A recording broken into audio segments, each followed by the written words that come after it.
with 3 races remaining until a champion is crowned. The overarching challenge has been mastering the larger tracks, but in a twist of fate, the playoffs send in one last short track event to bring the start of a fiery round of 8 for those 8 drivers that are still standing.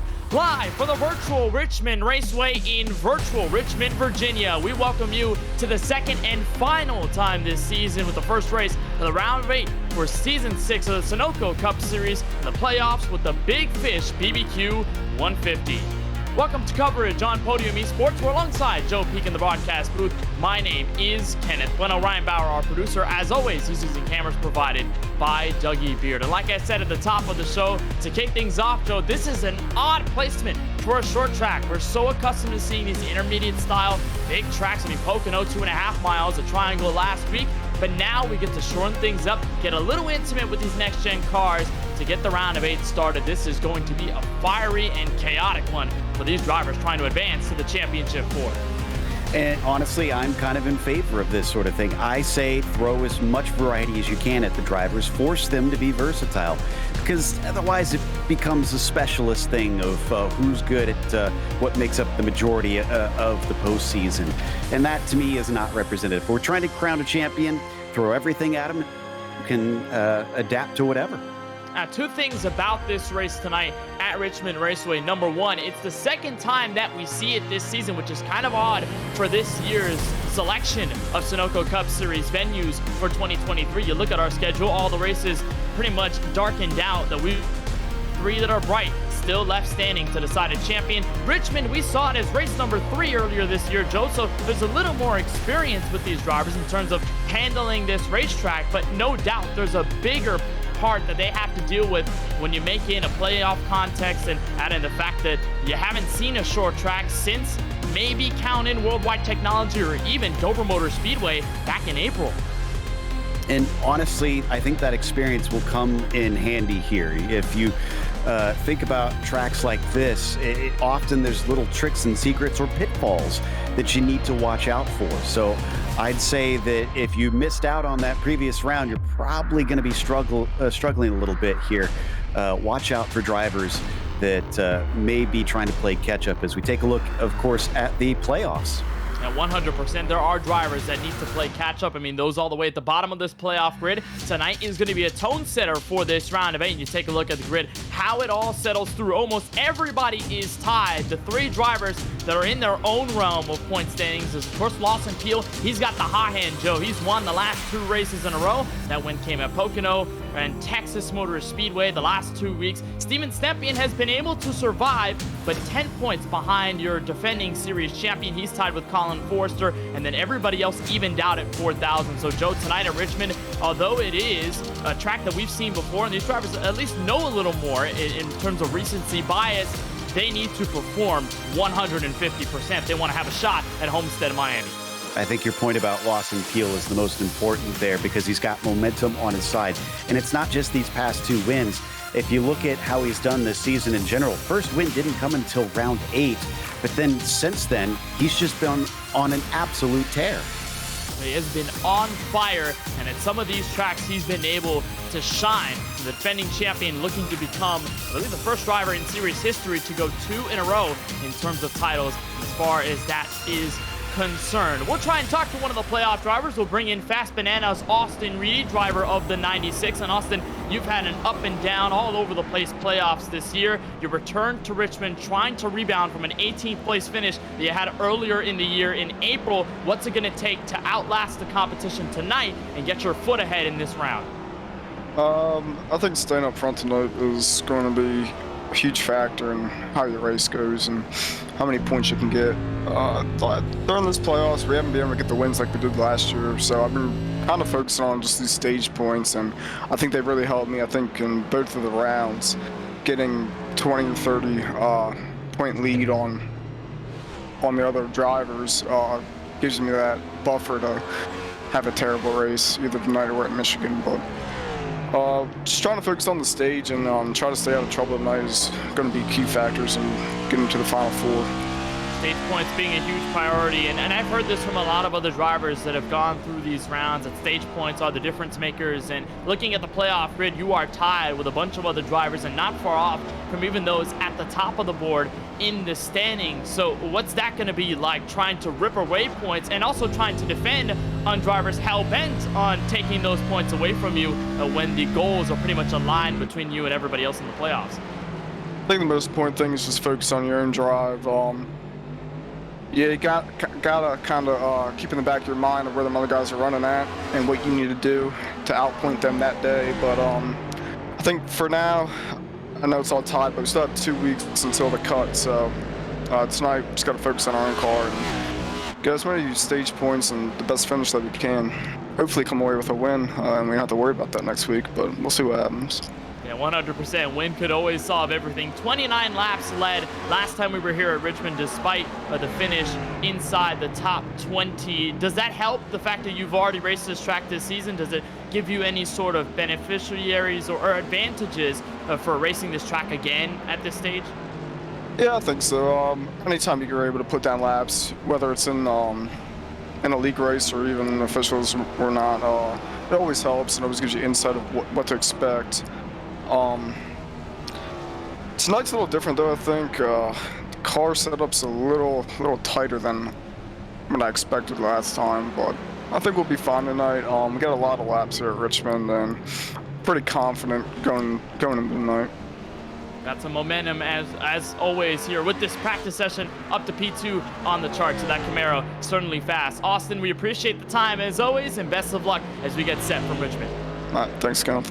That is Austin Reedy, driver of the 96, one of a couple of fast banana cars in this field. So apart from Reedy having a decent playoffs overall, his team has been on fire in terms of their finishes and getting through these rounds as the other teams start to dwindle in numbers. We'll dial up the other fast banana Chevrolet Camaro that we'll bring in for interview tonight, and that is the rookie Colin Forrester. And Colin, you've had an amazing playoffs. I think the only thing that's missing is a race win. You were top 5 here last time at Richmond back in April.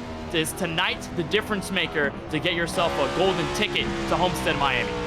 Man, I really hope it is, but it's a tough track, a lot of fast drivers around here. I know I didn't do really well in the stages the first time we were here. I don't think I did, but just really need to get them stage points tonight. Honestly, that's the main focus, just stage points and being consistent, running up front. I mean, obviously, if the win's there, I'm gonna try my hardest to get it, but I'm not gonna put myself in a bad position for the future just to try and get a chance at the win.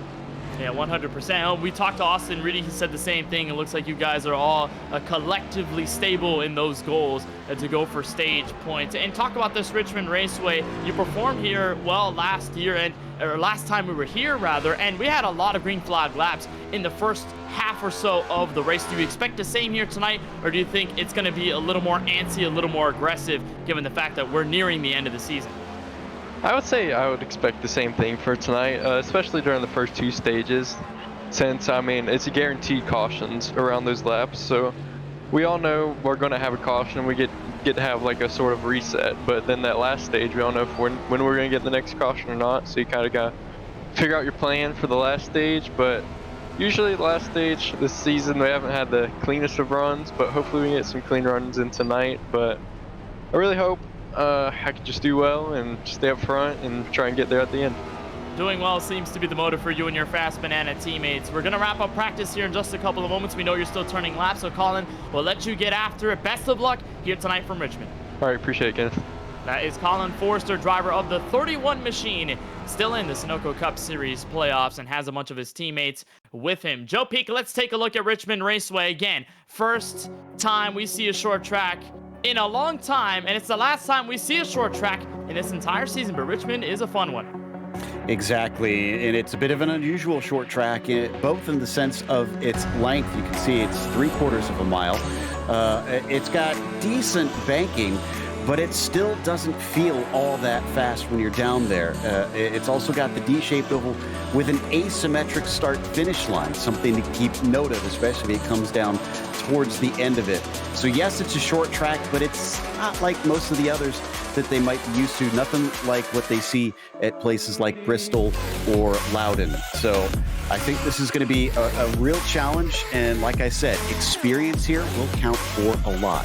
And watch that run out of turn 4. If you got two drivers battling for the win at the end, that start-finish line is a little closer to that last corner. So, I mean, you're just going to have to watch for that as well. But of the specifics there about Richmond Raceway at the 0.75 mile range at around 1.2 miles with 14 degrees of banking in the corners. It's a really fun track. These drivers do wrestle these cars quite a bit when they get around here in those tires, where we'll see how much strategy will play into this playoff event. We go 200 laps tonight from Richmond, Virginia, total of 150 miles, 240 kilometers, but the stages are different from the last time we were here. Back in April, we ran 50, 50, and 100. Those are the stages to end that race. Tonight's a little different. We elevate the amount of laps run with the first two stages. Now it's 60, and then we shorten the amount of laps run all the way to the end of the race. Now that's 80 laps, so a different stage structure. Maybe the admins think that hopefully it can help with some cleaner racing, especially near the end. We have 3 green-white checkered attempts for this race if we need them. No fast repairs, and of course,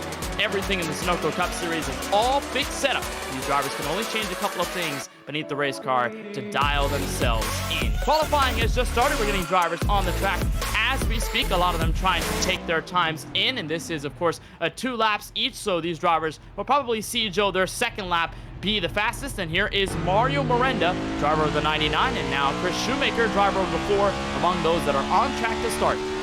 Yeah, getting the tires prepped is really critical at this track, trying to get yourself some of that mechanical grip around here.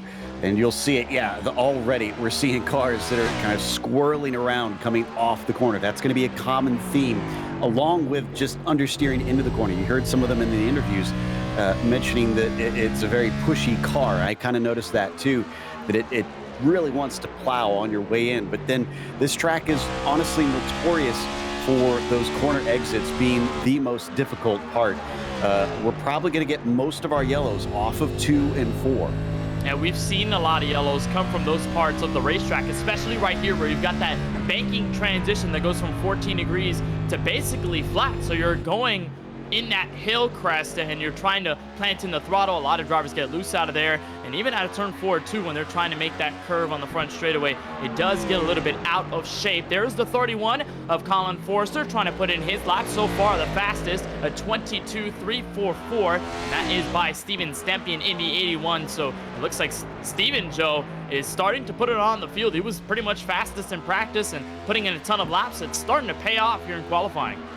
It did look like he's the one to beat, but like I said, momentum counts for a lot in racing, and I feel like Lawson Peel, even though we haven't seen him as high up, probably still has a trick or two up his sleeve. We're going to watch Isaac Mock in the meantime here, coming down the backstretch and into 3 and 4. First lap was a 22.8. Second one, with everything prepped and ready, 22.5. That's good enough for 6, so outside of the 3rd row. And not bad at all for the Nitro Motorsport Chevrolets. We take a look at the number 85 of Judd Danielson, who had some poor luck come his way last week at the tricky triangle race at Pocono, where he got into a couple of crashes that really weren't his fault, just was in the wrong place at the wrong time. So looking to get a comeback here for SK Sim Racing and the beautiful red and black Ford Mustang that we've grown accustomed to love over this year. Will cross the line, and it looks like Danielson will put in his time, and that will be good enough for what appears to be 18th right now, 23.436, as he gets in on his second lap. Here's the 54 of Brandon Banks for Drinkin' Bros Racing, teammate of Lawson Peel. And Joe, we've talked about teammates over the course of this season, most notably at the super speedways, but in the playoffs, they're starting to matter too. Fast Banana, they've got at least 3 or 4 drivers that are still pushing for a title. Drinkin' Bros Racing, though, only has one, with defending champ Lawson Peel, Brandon Banks, and Joe Sanchez, very pivotal teammates. They're not here for the playoffs, but they're here for racing, and that might help them just a little bit. Yeah, and it looks like Banks put in a 22.5 for that second one, so that will bump him up now to the outside of that 3rd row. Logan Sturgeon in the 26. First lap done is good enough for 15th. That's a lot quicker than many drivers that I've seen on that first lap, so this bodes well for him, and he's got that the race sponsor on there, so clearly he's got a few people that are probably backing him today, but he seems unhappy with this second lap, and no, it is not an improvement. And you saw the smoke come out of the left front. He locked up the brakes, and Wyatt Brackett, playoff driver, in the wall. I believe that's his first lap, so he'll be able to get himself settled and go for another lap here. But the 30 of Brackett off to a rough start, and there's his teammate Curtis Kelly, driver of the number 71, who got eliminated from playoff contention, but still here looking for his second race win of the year. We'll try and keep tabs with Brackett as he goes for his second lap. And here's the other Fast Banana Chevrolet, the one that we talked to, Joe Peak, the 96 of Austin Riddy. Again, like I mentioned when we interviewed him, finished 18th last time we were here, but led 29 laps. So we know how fast he can be at this track. He just needs to put himself in the right place at the right time, and it might start right here in qualifying. Absolutely. I mean, there's that old saying, you only need to lead one lap, and that's the last one. So, yes, you can lead a bunch of them, but you got to be there for the finish. And his second lap, well, let's see if that one is the good one. It is 22.343. That's actually good enough for pole. Yeah, that's the fastest lap seen, and that's by 1,000th of a second, a 22.343 beating the 22.344 set by Steven Stempien, so put Austin Riddy at the top of the board. Here is the defending series champion and the winner from the past 2 weeks, Lawson Peel, looking for 3 wins in a row this year. And man, Joe Peak, he has been on fire. Lawson, known as the Iceman in this league, is known for his calm composure, but his racing is surely different in that sense. He is so good, especially tracks like these, as he comes out at turns 3 and 4 and will cross the line for his first qualifying lap. Well, this is a track where you definitely need to be calm, because it's easy to let your frustrations boil over when you're at a short track. Everybody's going to be in close confines. You're not going to have much space to try and work, and passing is going to be at a premium. His first lap, 14th, so another one that's looking really good on this first time around. If he can improve, he could be challenging Riddy. And here he is, loose out of 4, though. Almost got it into the outside wall. Bit of a mistake there as he crossed the line. And that time, 22.532. So the 12 machine looks like he will start 9th in tonight's Big Fish Barbecue 150, as there is the number 7 of Chris Progar on his way for his lap. And he was rather quick in practice, so put it in the top 7, just very similar to the number he bears on his Chevrolet Camaro. And it looks like as he crosses the line, that's going to be a 22.676. That will put him 18th on the board as we take down the final 2.5 minutes of qualifying. And I did notice there that Peel and some other drivers did go rather late over this 10-minute session, probably because of the track temp. It's starting to change. This track does go through different cycles and phases as qualifying goes through. Yeah, and this is pretty late in the day, so the sun is continuing to set, and as that time goes by, that's more time that it hasn't spent bearing down on that pavement, so it's going to continue to bleed that heat back into the air, and like you said, it was getting cooler, so they're trying to take advantage of that. That's probably why we saw a number of fast drivers there at the very end. And wow, leaving it to the way to the end here, James Kunkel is just starting his first lap now. Yeah, he is coming across the line for lap number 1. So the Nitro Motorsport Chevrolet will cross the line here for his first lap. And that is a 22.770, so that puts him 23rd, but we should expect this second lap to be much faster. And I'm expecting, Joe, that these drivers that are waiting until the end of qualifying, I kind of imagine what they're doing in that downtime, if they're just kind of sitting at their computer screen, if they're talking to their fellow competitors and teammates in the voice channels, like what they try to do to occupy themselves while they're in that little intermission between waiting for the first bit of qualifying to go through and then go for the end, as here comes Garrett Brown, driver of the 16, going for a lap. His second time across, a 22.5 will put him up into 12th as he takes it out to the wall. Doesn't need that car anymore, obviously. But I think that is the last of everybody. They've all qualified, bar about 4 drivers. And that's true. Some drivers did not qualify, but everybody else is set and done. So in the final half minute of Q, just going to try and wait, and we'll try to see if we can get down to the starting grid in just a couple of moments, which we will. We'll take you trackside for this lineup for the Big Fish Barbecue 150 here for the round of 8 of the Sunoco Cup Series playoffs. It's Austin Reedy, said he was worried about stage points, and that's his priority, where he's going to see the field from the front. With a 22.343, he beats the time set by the 81 of Steven Stempian for 0G. With a 22.344, both of them will share row number 1 tonight. Colin Forrester in the 31 still eyeing in on his first career Sunoco Cup Series win. He'll try to get it this evening from third. Mario Miranda, special story about him tonight. We'll touch on it a little bit later. He rolls off from the 4th starting position. Alex Muscarella and Jesse Whittington, pair of non-playoff drivers with great qualifying times to put them 5th and 6th in row number 3. And they're followed by Brandon Banks in the number 54, joined by Isaac Mock in the number 47 for Nitro Motorsports. Lawson Field, the defending champion and the driver who came home 3rd last time we were here in April, will start in 9th, and the defending winner at this very racetrack from this year, SKM's Ross Harlow, starts from just inside the top 10.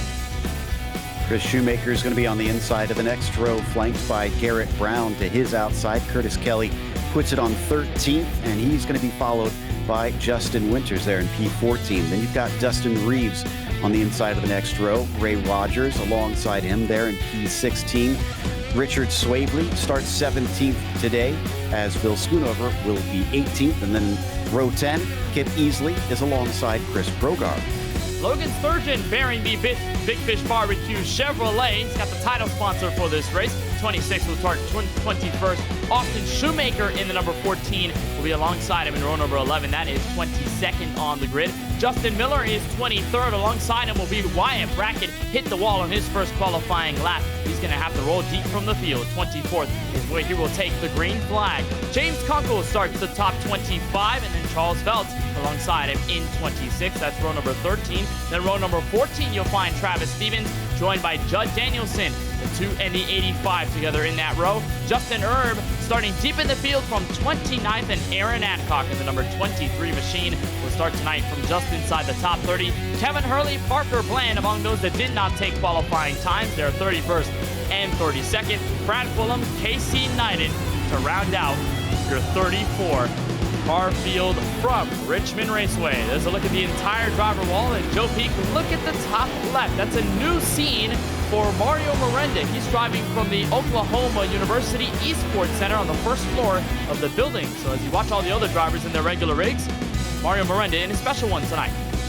Indeed, and that can be a double-edged sword, because obviously having better equipment in sim racing is a little bit of a help. It's not as big as real racing, but the real problem is he needs to make sure that he is accustomed to and comfortable in that sim rig. That is honestly one of the biggest parts of sim racing. It's just that everything is exactly as you want it to be, because you need to be one with your machine as much as sim racing as you are in real racing. Yeah, that's true. How many times have we talked about his teammate, Gary Sexton, when he was out in Pennsylvania and had to run a very different rig from what he's accustomed to? It's a different scene, different setting here for Miranda tonight. But as he's staying at Oklahoma University, where he goes to college at, the 99 is looking for an entrance into Homestead of Miami. Of course, this is the first race of the round of 8. The only other race after this one is Michigan. So a 2-race round, just like the others we've seen this year. And so the aggressiveness might be at an all-time high, but the patience, we'll see if that ends up being displayed in the first half of tonight's race. The Big Fish Barbecue 150 begins now with Austin Reedy and Steven Stempian on the front row. Green flag in the air from Richmond.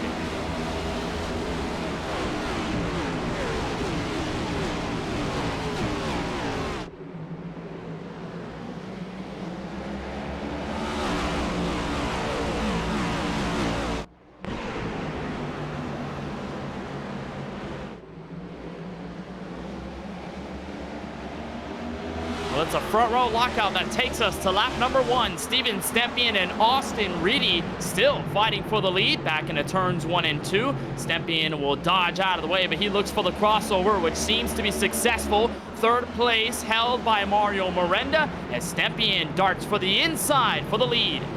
Reedy's been blinking a bit here at the start. That's not going to bode well for all of his competitors as they continue to race side by side. So it's not scaring away Stempian. Oh, and we do have a yellow right away. Oh, caution out. Justin Miller right up against the outside wall. James Kunkel in the 3. Also skipping through the grass, it appears near the back of the field that this first caution waves at lap number 3. We'll see what happens. That's through turns 3 and 4. You see this whole field packing up and around here, Joe. It's a danger zone when you're with all these drivers around it. It looks like Miller got out of shape coming out of turn 4. Yeah, like I said, this is going to be easy to do, and it just collected Kunkel. He was at the wrong place at the wrong time, bounced the 22 back up into the outside wall, and thankfully nobody else really hit him, it looks like. I think he got away with that. So watching from onboard, Stevens in the number 2. Let's see what his perspective of this looks like. We got somebody way up on the outside, which is a viable line, and he's going to just escape in the middle. Stevens gets through, and you're right, no other drivers apart from those 2 involved in the incident. It looks like, for the most part, Kunkel did not sustain that much damage, so he'll be able to continue. The real concern is with Justin Miller, who hit the outside wall rather significantly. So we'll see how much time he spends on the pit lane trying to repair his car. You see that hit to the outside wall from the front nose. And then there's the 85 of Judd Danielson. He gets through it. I think that was a saving grace, Joe, for Wyatt Brackett, because while that was happening, he was right in front of it. So at least he was able to dodge a bit of the chaos that has sprung up here early as there's Miller on pit road. Yeah, so he's going to have to get that stuff repaired. Now, I found it interesting that we had a few drivers that elected not to pit, or not to qualify, I should say, at the start of it. Because this isn't like Talladega, where you kind of want one or the other of being up at the front or at the very back. Yes, you can try to stay out of trouble at the back, but like I said, it's very difficult to try and overtake here. Working your way through the field is not going to be an easy task. So honestly, track position is going to be a really key factor throughout this race. You want to be probably around the top 5. And it also doesn't help that this track usually comes down to when you can get to the bottom first, right? When we've seen the middle lane and the outside, somewhat they are efficient depending on the context of the situation, but for the most part, if you hug that yellow line, you should be golden. If you have a fast car and you've been saving your tires, then you're just going to be unstoppable down there, and we haven't seen many drivers really make those top lines work. So if you start all the way at the back, I mean, you're going to have to probably hunt for the bottom every single lap and try to force drivers into a mistake or just force them to move out of your way, which is partially why I might be scared of turn 1, for instance, Joe Peak, because you're turning on the front straightaway, but a lot of drivers can shut the door on another one trying to make a pass down there, so it can get really dangerous. Exactly, and it's a bit more, ambiguous about brake markers and turn-in points down into there, so it can indeed get pretty messy. I think one big important thing that you brought up is taking care of the tires. I think that's going to be bigger than anything else besides getting down to the bottom, because yes, you can try and get down there, but if you don't have the grip to really put the power down coming off of it, you can just get pinched and either spin yourself out or really not have the grunt to make the overtake stick. Yeah, it's a great point. And when we talked to Austin Reedy, like you said earlier, Joe, he mentioned how this setup is a little tighter than he remembers. So you couple that with, let's say, a situation where you haven't saved your tires as well and you're pushing up the track, that condition's going to get ultimately a lot worse. Pace car is going to make its way down to pit road, our first restart of the Big Fish Barbecue 150 from Richmond Raceway. And this time the 96 has no resistance going into turn 1, but the pass happens for a second behind him. Mario Miranda able to get to the inside of Steven Stempien. He's going to have to hold off the overtake happening for 4th. Jesse Whittington on the inside of Colin Forster. What a start for driver 94. Yeah, pretty calm start, which is probably good here. I mean, there's a lot of laps in this race, so these guys need to settle in, try to let the race come to them a little bit, I think. Oh, and as soon as I say that, we get another yellow. Oh, caution out again. Looks like the 18 of Parker Bland in a single car spin and stacked up some others out of turn 4. So similar to what we saw with Justin Miller on the 3rd lap of this race. It strikes in the 18 of Parker Bland, and we'll see here. Boy, that's a beautiful 18 UPS Camaro. I think, Joe, I'm going to say this every single week that Parker drives it. It's a beautiful scheme. So sucks to see that car just a little bit torn up early. Yeah, and this time it wasn't able to be avoided by those behind him. Hurley, Knighton, Miller all got a piece of it, kind of nose to tail. Interesting note about Hurley is he actually requested to be given an EOL at the start, so he intentionally had himself placed back there. And again, I don't really agree with that strategy, and this is a good illustration why. Justin Miller, they're getting extra damage. Remember, he was involved in our first caution, hit the outside wall, had to spend some time on pit road. He was there for 21.5 seconds. It looks like some more damage issued to the left front of his Toyota Camry. He's going to come in. And also a note about Parker Bland. You talked about that strategy being at the back. Bland did not put a time in qualifying, so Parker ended up back there and was involved in this most recent incident. Let's see if we can dial up the driver of the number 99, Mario Miranda. The Tulsa, Oklahoma native just moved in a second. And Mario, before we talk about this race and the entire context of the playoffs and trying to get the Homestead Miami with a win, let's talk about the setup where you are right now. Can you tell us where you are specifically? I know it's the same rig from where you are at home, but it's a very different look, and I see a lot of Sooner stuff around you. Yeah, it's a very different look in total. Right now I'm in the little main lobby we have currently at the OU Esports offices. This is just a small portion of the big plans we have in the future, the expansion that's going in next summer, courteous of OU and like every sponsor we have. So, you know, we're kind of teasing the sim racing program to the public, having this right next to the windows. So, you know, bigger and better things to come, but this is awesome. And you know, I'm so thankful to those guys who allowed me to, you know, plot my sim rig right in the middle of everything. Yeah, it's super cool. We're looking at the picture there where it's a photo from outside where you're sitting right now. Are you getting any specific looks? Have you seen some people around you just kind of look and be like, hey, that's kind of interesting? I had a dog come up to the window, but that seemed to be the only one interested. We're still, you know, about 2 weeks away from school starting, so not a lot of people so far. Yeah, I can relate to you there. I mean, the summer semester just ended there. I mean, I'm sure that as sim racers, you can never escape the dogs when you're home or even when you're not home. So, but at least the dogs are interested in the rig you got tonight. So you're starting second on this restart. You performed rather well last time over here. It came home second with a 98 lap-led category mark. So what's it going to take to try and get this win in this playoff race tonight? I think out of everyone in this field, I have the most laps led and the highest average finish. So, you know, I'm looking to do the same thing again. I really just want to win, so I just lock myself into Homestead and don't have to worry about Michigan. Well, speaking of locked in, you're getting ready to be locked in for this restart. Best of luck out there. Thank you, sir. Appreciate it. Mario Miranda, driver of the 99 outside, row number 1, but he will try to keep up with the 96 of Austin Reedy, who takes us back to the green flag. Miranda does just that. He tries to side draft the Chevrolet Camaro on the inside. We've got a battle for the lead to turn 1.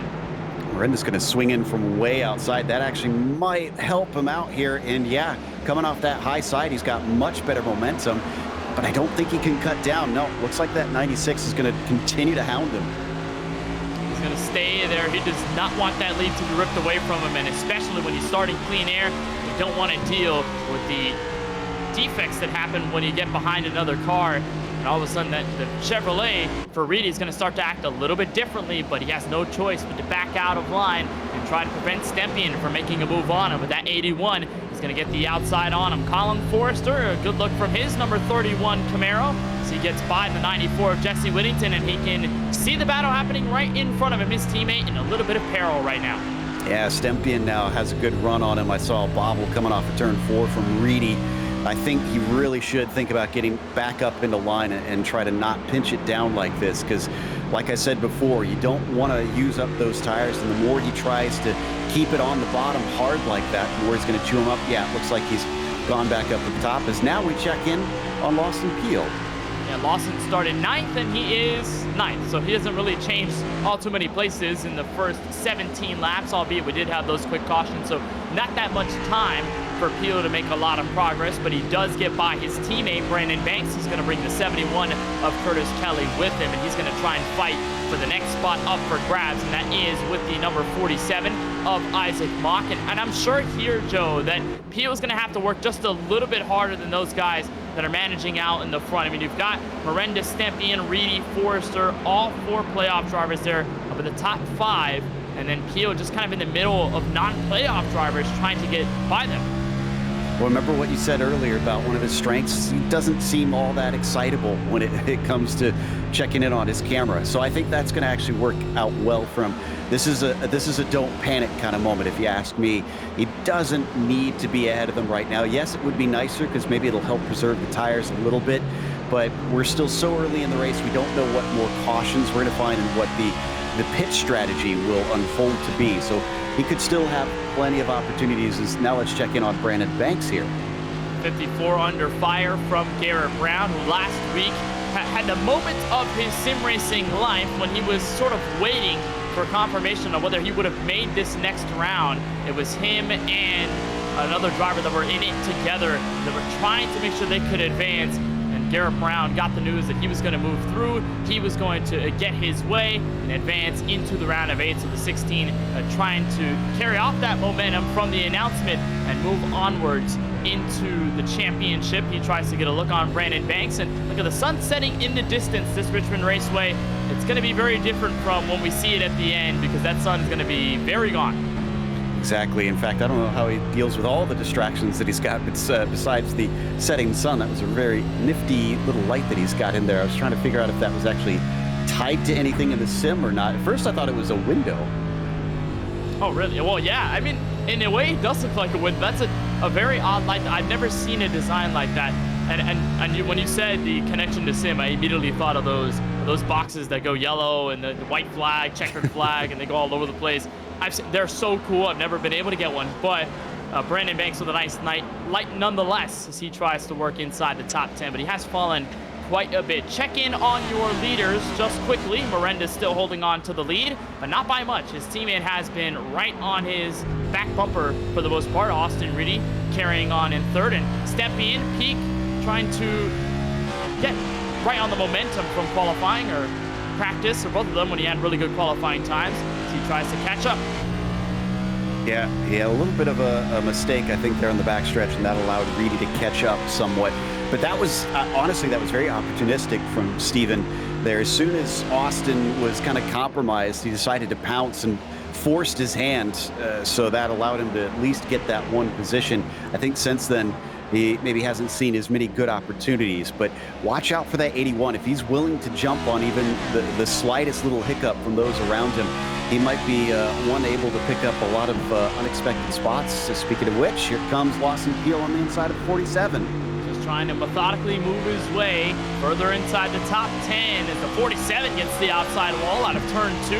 That will help the 12 machine move on by, so Lawson Peel gets into 8th. Next car in line, Alex Muscarella in the 48, and then that group led by Ross Harlow in the 5. But Peel's going to have more work to do over time, because if we stay green, Joe, he's going to have to deal with the gap that has grown between Harlow and Whittington, 5th and 6th. The top 5 or so starting to pull away. Yeah, in fact, Peel's about 3.5 seconds from the lead right now, so that's a decent-sized gap that he's going to have to make up. But I don't think we're going green all the way to the finish from here. We've already had a couple yellows. Pretty sure we'll see a few more throughout this race based on what we've seen from the handling of the cars. Watching from Harlow here back in 6th, one of those that's gapped, like you mentioned, needs to try and make up some ground up to Jesse Whittington currently in front of him. Now we're looking out the front and can see just how much of a sizable opening has come about. 1.1 seconds and almost 1.2 there as they were coming across to the front straightaway.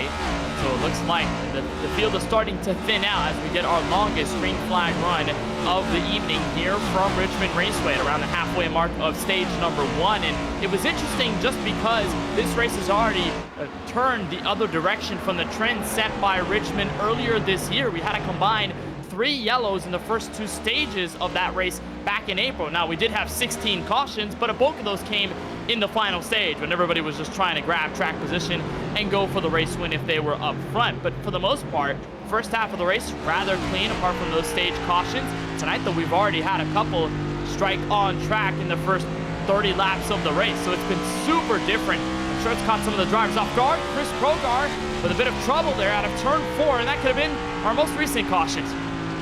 Yeah, absolutely. It was Wyatt Brackett to his side, and again, being pinched down. The more you crank that wheel, the more that push loose is going to happen around here. You have to be gentle with the car. So Progar is back running, but certainly had a scary moment there. And again, that comes out of turn 4, a place where we've seen so many drivers get caught up in issues. Parker Bland, Justin Miller, those 2 on the list. Chris Progar almost as the 3rd driver added and make that almost Austin Reedy, who tried to make a pass on the inside for a second. And boy, that car was all over the place, and he does not get to stay underneath that 81. Now, so I wonder if honestly the way to go here is to try and get up along the outside, try to make the moves up high, because it seems like even though it is that shorter distance and the desired line down on the yellow line there, it seems like trying to finish it up is where everybody's kind of finding that they get halted. But at least they have plenty of room to say that they're on the front stretch. Here on the back stretch, that's a completely different story.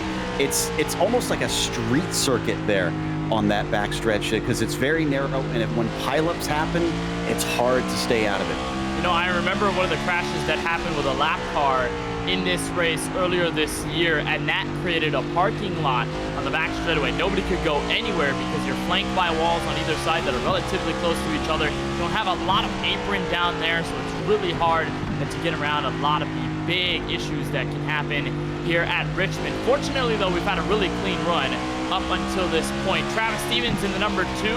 We're looking at him as he tries to approach on the 85 of Judd Danielson. This is going to be for 24th on the racetrack, but look at the rig here for Travis Stevens. I think this is a Bobby Zielinski vibes right now. Yeah, he's got the Formula style rim. We're understanding he might be shifting from what we've been hearing on here. I'm trying to figure out if he's going from 4th to 3rd or if he's going from 4th to 5th. He's staying in 4th right now, and that's what most drivers are doing around here from what I've found. So I guess we won't have the answer, at least for now. That's what I should expect most of them to do. They do have those 5 gears, but 4th is where it's set up best. And I just saw that the driver of the 2, Travis Stevens, went into 5th gear on the front straightaway, then kicked it back into 4th, so he's not going down to 3rd. And I would have imagined that over time, things would have been differently, shifting-wise, when it comes to racing here at Richmond, because they had a recent update on iRacing where they changed the rev limit on these cars. It used to be at around 95, 9,600, and then it changed to around 8,000, around that range. So it was really changed up to this point. And you'd imagine that the shifting would be different, but it looks like it has not. The lead still in the hands of Mario Miranda as he tries to get up to the lack traffic here. This is Justin Miller in the 22 driver we saw face some early issues in our first 2 cautions. Looks like he will be one of the first to go a lap down, or more. He's already 3 laps down, so this will be 4 for him as the 99 gets to the inside and will make that pass complete as Reedy dives into turn 1 behind them. Miller's scraping up against the outside wall as well, so his day goes from bad to worse. He doesn't have much to fight for, honestly, with them, so probably for the best that he stays out of their way. He's not trying to get the lucky dog. He's the only one that's been put down lap, so he's automatically going to get it as long as he stays out of trouble. And being 3 laps down, well, there's no point in trying to fight the leaders at that stage. And you don't want to affect those playoff drivers at the front. And the 22 is going to let Colin Forrester by. Still a decent gap before Justin Whittington gets there. And speaking of Justin Whittington, he has let Ross Harlow catch up. So that gap seemingly diminished between those 2, and Ross Harlow starting to pick up the pace as the sun sets here in Richmond. Now, I want to try and see if we can get a replay of what happened about 5 or so laps before what you're seeing right now. The 12 of Lawson Peel, he has dropped to 13th on the running order, but that is by a reason. He got into the 48 of Alex Muscarella out of turn 2, got sideways, almost spun the car, kept it straight, and now he's buried in the midfield. Yeah, lost a lot of spots from that one. Remember, we'd seen him gain a few. He's down 3 from where he started now, so here it is. Yeah, and once again, fighting with a car side by side, and that extra contact made it even worse. Good catch, though. And at least he kept the momentum up somewhat, gets it back on the track, but all the more hard work to do now. And how many times, Joe, have we seen a next-gen car get sideways like that? They save it, they think it's all good until that car just weight shifts and then goes to the other direction sideways, and then they have to deal with a whole other can of worms. And Lawson Peel fortunately saves it, and just like we saw him earlier in this race when he was trying to get to the top 10, that face and that emotion has not changed. I mean, he's kind of like the Kawhi Leonard of the Sunoco Cup Series. He never shows the emotion, but he's one of the best when he gets out on there. Yeah, and still sitting at least already in 12th. Remember, we said he was in 13th. He's made up 1 spot, make that another as he goes underneath Ray Rogers. And I think, yeah, he's got that one done now. So up to 11th, making quick work of this. He's got more left in him. Lawson Peel going to try to attack on Chris Shoemaker, and then his teammate, which we saw them go side by side a little earlier on tonight. They have a decent gap up to Isaac Mock, who currently holds on to the 8th place position. How about these non-playoff drivers, Joe Peak? They are really doing a nice job this evening. We do have some of those playoff drivers, make that 5 of them of the 8 that are still eligible for the championship in the top 10. But Whittington's here in 5th, Muscarella's in 7th, Isaac Mock in 8th, Brandon Banks 9th, Chris Shoemaker in 10th. So nice display of effort by these non-playoff guys tonight. Watching from Kit Easley, who's going to try and see if he can sneak underneath Reeves, but didn't look like there was enough of a lane there, so he's going to have to stay put. Behind him, that is Austin Shoemaker fighting for this 17th position. And once again, down to the bottom, just covering that one off, denying any sort of opportunity for the 14. 14 car of Shoemaker. Last time we were here at Richmond, started in 12th, but ended up as the 32nd car in the race. So not a good one in April for Shoemaker, but he's going to look to rebound tonight as he rolls in 19th. And here's a look from Brad Fulham in the number 19 car. Speaking of 19, as he tries to get around Bill Schoonover in the 9 machine, Justin Erb, Aaron Adcock, and the 85 of Judd Danielson, a pack that's led from 26 on back. So a quintuplet, I guess, of cars. I was going to say a quartet, make that the 5th car in line. They're side by side, a couple of rows deep. Justin Erb with a big send in turn 1 and 2. And Adcock as well with some fun to be had as he tries to fight off that number 20 at the same time that he's also on the attack on Judd Danielson. Let's see if he can somehow make this bottom line work off the corner. Much better than most of the other cars we've seen. And yeah, look at him dive deep down into 1, but too deep. He washes up. Good heads up by Danielson to give him some space. And Justin Erb almost about made that 3 wide, but he decided better of it, decided to back out of line, and he'll dial up around the 2nd or 3rd lane to try and get a good run out of turn 4. Adcock still in this fight with driver number 85. Remember, this is for 26th position. Adcock, one of those who started pretty deep in the field in P30. One of those, I think the last driver that did not take a time in qualifying as 31st through 34th, that did not go out for qualifying efforts as Erb goes to the outside. Man, look at the grip that he's got up there, but he gets held up quite a bit from the 85, and this fight remains standing. Yeah, including Judd Danielson fighting the long way around here, giving a lot more space this lap on that 23 as they come off the corner. Man, just once again, bottom line is going to chew up those tires. I wonder if Adcock needs to kind of give up the ghost. No, maybe not. He's going to be clear this time. Does he wash up? Not quite as we go back to Miranda up at the front here. Well, we're looking at Miranda. His view with Steven Stepien and Austin Reedy, top 3 have separated themselves from everybody in the lead pack top 10. The 81 is sort of getting a little bit closer, but has not been able to break his 0G teammate. But as we were watching that battle for 26, Joe Peak, we're looking in front of Mario Miranda, and we're seeing that pack that we were just eyeing in on. So they are about to go a lap down while they're trying to infight for their points-paying positions. And there's Parker Bland in the 18, first car threatened to be put a lap down.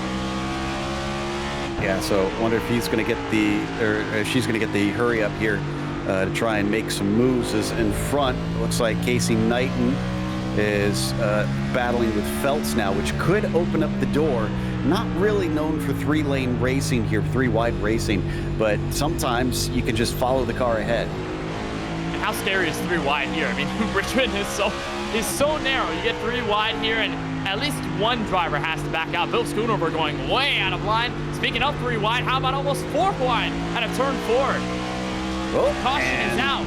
That is Progar again. There they go. Off to the high side. Oh, he gets hit right at the last moment by Mario Miranda. Oh, no. So Miranda gets into Chris Progar, who found trouble out of turn 4. I think Miranda is going to be able to pick up his spot in the lead, but that is going to be some extra time on his pit stop as Chris Progar, you see the issue here, happened with James Kunkel, and there was the overcorrection. Bam, into the 25 of Kevin Hurley, up into the outside wall. This whole pack tries to get around last second, and Miranda, oh man, that's tough. kind of unsighted. We were on the roof cam, so you could see a bit more from up there, and definitely some damage on the left front from that, unfortunately. I think within the cockpit itself, Mario probably couldn't see where that car was stopped, because remember, there's 4 different cars in front of him that were all kind of spread out. As soon as they cleared, the seas parted, and it was too late to react. And also, that's the thing with these short tracks, is that when you have packs like that, when you're putting them a lap down, if a caution, a crash happens right in front, you're going to have way less time to react, because all those cars in front are just going to part the seas, and then you see that car, as opposed to, let's say, if you had a clean track, and you can see that car from a long way out. So Miranda with a bit of damage early, and he will not stay in the race lead while he spends that time on pit road and getting that car fixed. Austin Riddy leads this race, lap 58 of 200, as we close in on the end of stage number 1 in this Big Fish Barbecue 150.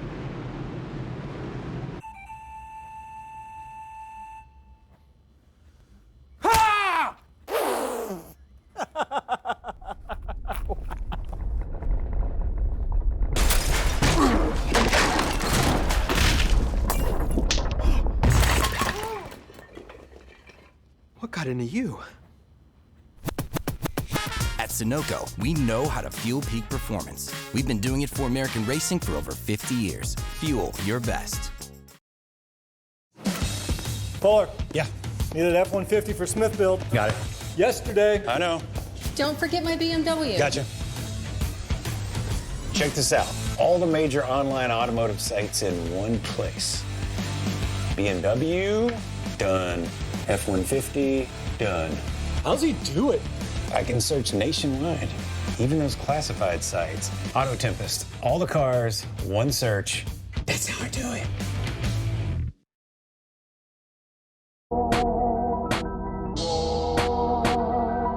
What I'm really proud is that I own MPI, the steering wheel company, and I'm building the steering wheel. This is my creation. This is yours. Yes.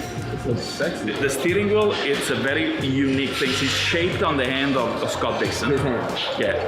This grip has 27% more grip feel than suede. Scott in the race is gonna make less effort when he drives. When you're in the car, it's like having 40-pound dumbbell like this, maybe more in the car. For how long? 3.5 hours.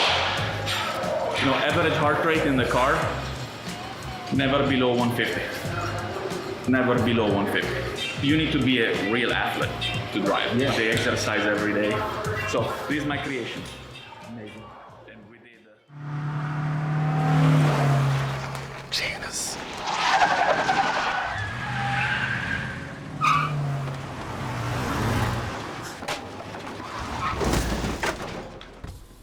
What's up, Doug? Hi, Cheryl. What got into you? At Sunoco, we know how to fuel peak performance. We've been doing it for American racing for over 50 years. Fuel your best. Back live from Richmond, green flag restart here at lap number 62 of 200. This is considered the end of stage number 1. As Austin Riddy leads this race, he's going to bring his Fast Banana teammate with him. Colin Forrester gets to the inside of Steven Stempian as they chase for turns 3 and 4. Lawson Peel almost making it 3 wide underneath Whittington and Muscarella. Yeah, still a lot to be fought for here on these restarts. It's a good chance to try and make up some positions while the tires get up to temperature and get to working order. And that P2 is really up for grabs there, but Stempian cannot hold off Forrester. This has been a good race for the 31. Yeah, that 31 has been very, very good so far. It's a 7 of Chris Progar gets sideways. He goes to the inside wall in turn 2, but he just took that car to the pit lane. So Chris Progar prevents another caution. And a driver that you're not seeing at the front of the field right now is Mario Miranda in the 99. Progar was involved in the most recent caution before the commercial break. Miranda got into him as he was leading the race, came down pit road. Joe fell a lap down and is now in a deep hole. He is now going to be 4 laps down from the leaders. Yeah, I think there might be something seriously wrong with the car. He hasn't gotten a meatball flag, so he's not being forced to do this. This has got to be a handling issue that he's dealing with. having to get these constant repairs. So I think he's just going to suck it up and hope that maybe he can get a few laps back. I doubt he's going to get back on the lead lap, though. Yeah, and it hurts much more to track this short at 0.75 miles. You're dealing with the less time you have to spend on pit road before you inevitably have to get out before the pace car comes your way to avoid being put a lap down. But Miranda could not get away from the shackles of the pace car, and he's going to fall to P32. So he's going to have a huge comeback, at least in the next half of this race. Austin Reedy leads so far by 0.3 of a second. We watched the battle developing for P8, pair of non-playoff drivers. Brandon Banks on the inside of Isaac Mock in the 47.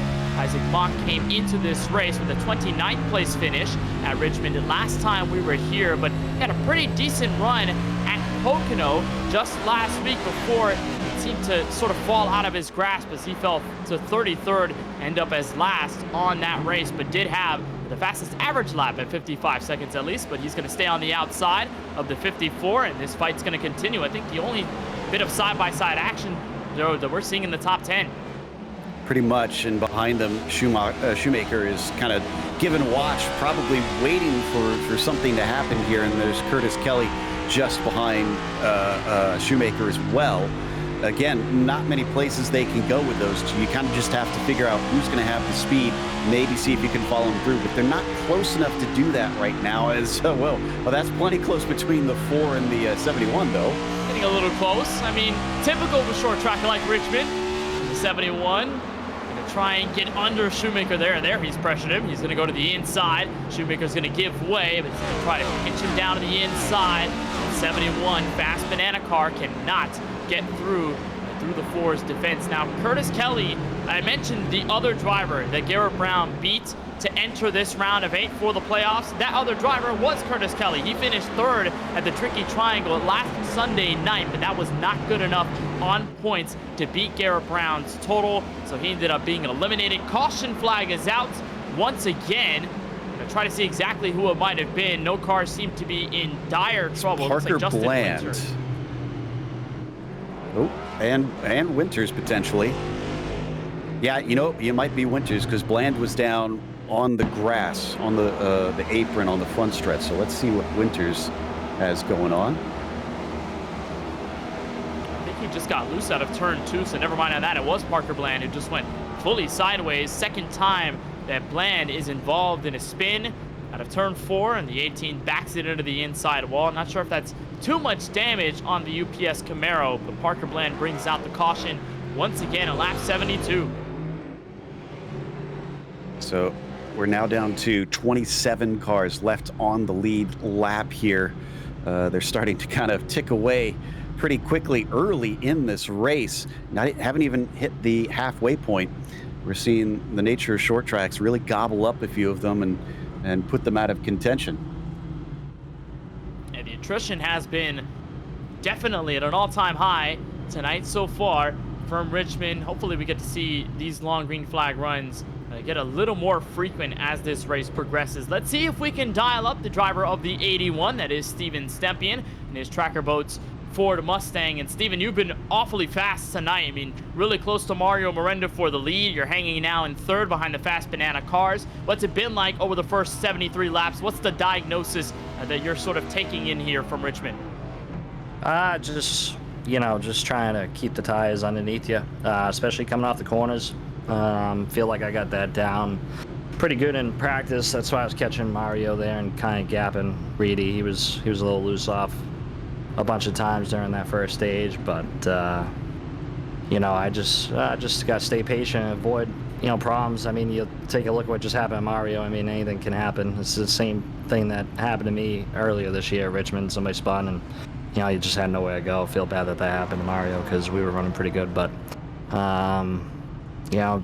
just have a good race here, man. I'd like to win here. That'd be nice, so I don't have to worry about next week, but the car feels good. I think it's going to be better when it cools off a little bit more, so we'll see what happens.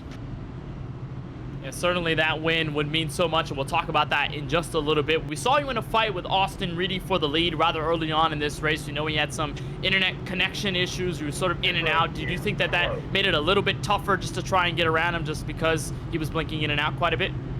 Yeah, a little bit. I mean, you know, you try and give him some space when something like that happens. So, you know, if you gotta let him by, you gotta let him by. But, you know, track position so key here. Try and get that clean air as quick as you can.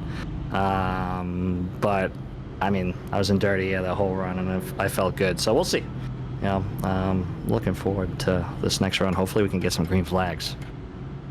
Yeah, I think we're all wishing for some of that right now with the way this race has gone. A lot of these yellows really early in this race. Let's talk about the entire round of these playoffs. You've got Richmond tonight, Michigan next Sunday, and last week at Pocono, you were almost at risk of being near or below that cut line and being eliminated from the playoffs. So how do you try and prevent that situation from happening this time around as you chase for a championship? Just run smooth, man. I had a bad Texas. That's what, you know, 2 races on each round. You have one bad race, you know, you kind of got to rebound the next race. And then obviously you guys heard last week in my interview, I wasn't happy with what happened, but you know, we just got to stay clean, avoid the mayhem, and have a good top 5 here tonight, and we'll see where it falls out, man. I feel good about Michigan if it has to come down to next week, but. Well, it's a good start so far, Steven. We're going to try not to jinx you from 3rd place on the restart. Best of luck out there. Thanks, buddy. Steven Stepien from 3rd on the inside of row number 2. He is joined by Ross Harlow, who's picked up a couple of spots since the drop of the green. It's the fast banana duo of Austin Reedy and Colin Forrester, bringing you to the green flag here, lap number 78. And Joe, you did make a great point as we were getting to that restart in the chat. Lawson Peel, remember his little mistake that brought him back to 14th? Well, he's up to 5th. Yeah, he really didn't waste time here. Wonder how many he made in the pit stops, if he gained any there, and he's trying to see if he can get into 4th. That's Ross Harlow, who's actually done him a bit better. He's up 6 spots since the beginning of this number 5 car. Yeah, that 5 car, I mean, he's the defending winner here at Richmond, so I mean, he's definitely going to be one of those to be watched for as we move forward in this race. But the playoff drivers are starting to rise at the top. Alex Muscarella, non-playoff driver, got way loose out of turn 2. We're 3 wide into 3. Isaac Mock is sideways, and he will not be able to save that car. Caution is out again. And everybody gets by, not without some scary moments. There was a few sideways cars trying to sneak through there. Nobody else hit Isaac other than Brandon Banks there in the end. That is incredible. Watch this. That is a masterclass avoidance. As the 48 makes that mistake, we're all of a sudden 3 wide in turn 3. Banks just gets him a little bit. Now he's completely prone. This is absolute worst scenario with the pack all together and perpendicular to the track, and yet everybody is super heads up. I want to commend all the drivers in that situation, because that could have so easily been a lot worse. You cannot say that this Sunoco Cup Series field is not aware and clean when they need to be. That was a great situation of avoidance from everyone involved in that. And obviously the 47 getting the worst end of that. He's going to bring his car onto pit road, but because nobody else got into him, should be minimal damage, if not any damage at all, dealt to the 47. But his tire is surely going to be shot at this point in the race with that spin, and maybe half spin we'll call it, into turns 3 and 4 as he brings it into his stall. So caution out of lap number 80 as we get closer to the 120 mark, which should be the end of stage number 2. Let's bring in Ross Harlow. And Ross, hey, defending winner here at Richmond, you're already up to 4th. It's been a really good start. And now, well, what do you try to do to get around these main leaders? You know, just got to play it smart. You know, I feel like I say that every week, and then I get brutally murdered, but you know, we'll knock on some wood here. You know, just got to be smart. We still got a lot of racing left in the stage, you know, 40 laps or so. You know, a lot of guys going hard right now trying to make some big moves, and 20, 30 laps down the line, they're going to be hurting. So, you know, just trying to take it easy, find a spot in line, and just, you know, kind of cruise around for now, get what we can on the restarts, and otherwise, you know, just get cozy. And speaking of yellows, we didn't have as many of them the last time we were here, the race that you won back in April. Tonight, it's definitely been a different story. Does that change your approach, or is it just kind of hanging around, like you said, and just waiting for that right moment to finally come up, or a long green flag run, either or? I think for now, it's still kind of, kind of just let it ride. Like I said, it's super early, so just make good choices. We're in a good spot here for stage points. Make sure we got something for the end like we did last time. All right, well, so far, P4 looking good on you, Ross Harlow. We appreciate the time as always, and best of luck when we get the next green flag restart. Yeah, buddy. That's Ross Harlow, driver of the 5, who, of course, at Richmond last time we were here, he's the winner. I'm not going to stress that enough. Laps led 46 as he crossed the line. He finished in the top spot after starting in 3rd. Tonight, it's definitely been a little more of a comeback. Would you say, Joe? Yeah, like I said, up 6 spots from where he started. I think this is a really good sign for him that he's been able to make these inroads and also stay up there. I think that's the other thing, because we've seen a few drivers that have climbed or have been fighting up at the front, but have fallen by the wayside, either through stuff that's no fault of their own or just making little mistakes. So you got to think big picture. Even at a track like this that is so small, it's all about trying to get to that finish.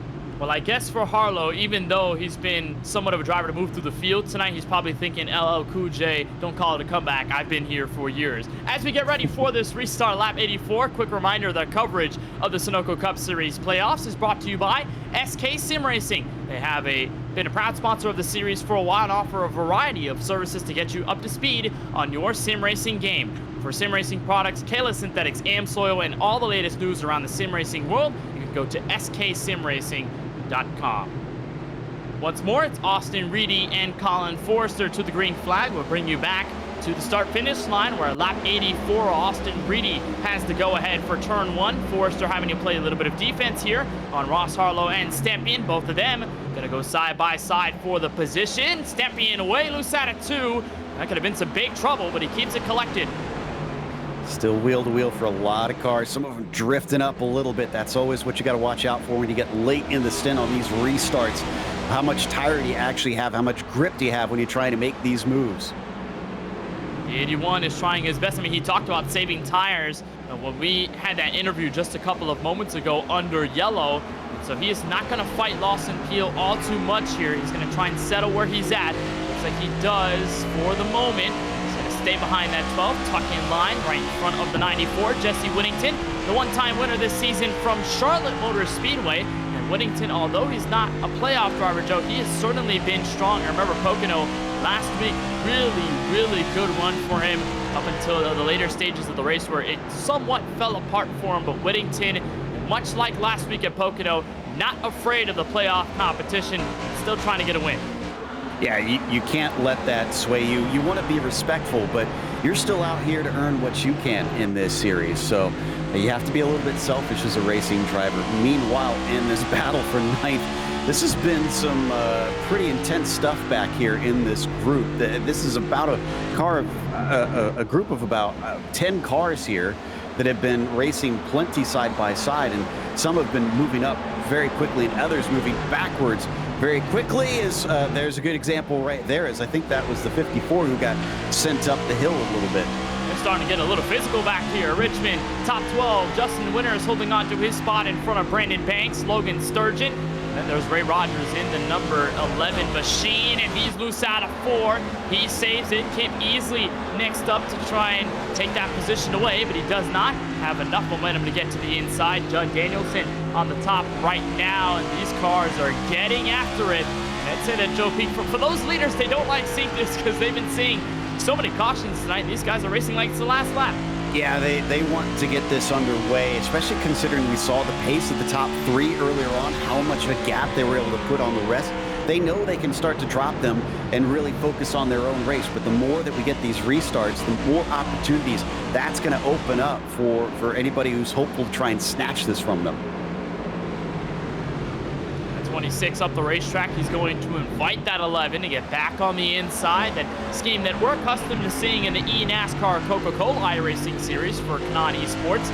Ray Rogers moves on the inside. He makes his way to 14th on board with Lawson Peel in the 12 machine. As he shifts down into what appears to be 4th gear, he tries to catch up to the number 5 car of Harlow, and shifting provides that extra challenge, Joe, for these drivers when they exit the corner. I think that's probably why we've seen so many issues happen out of the final corner, because they kick it into 4th gear, revs are higher, rear wheels are starting to spin a lot more.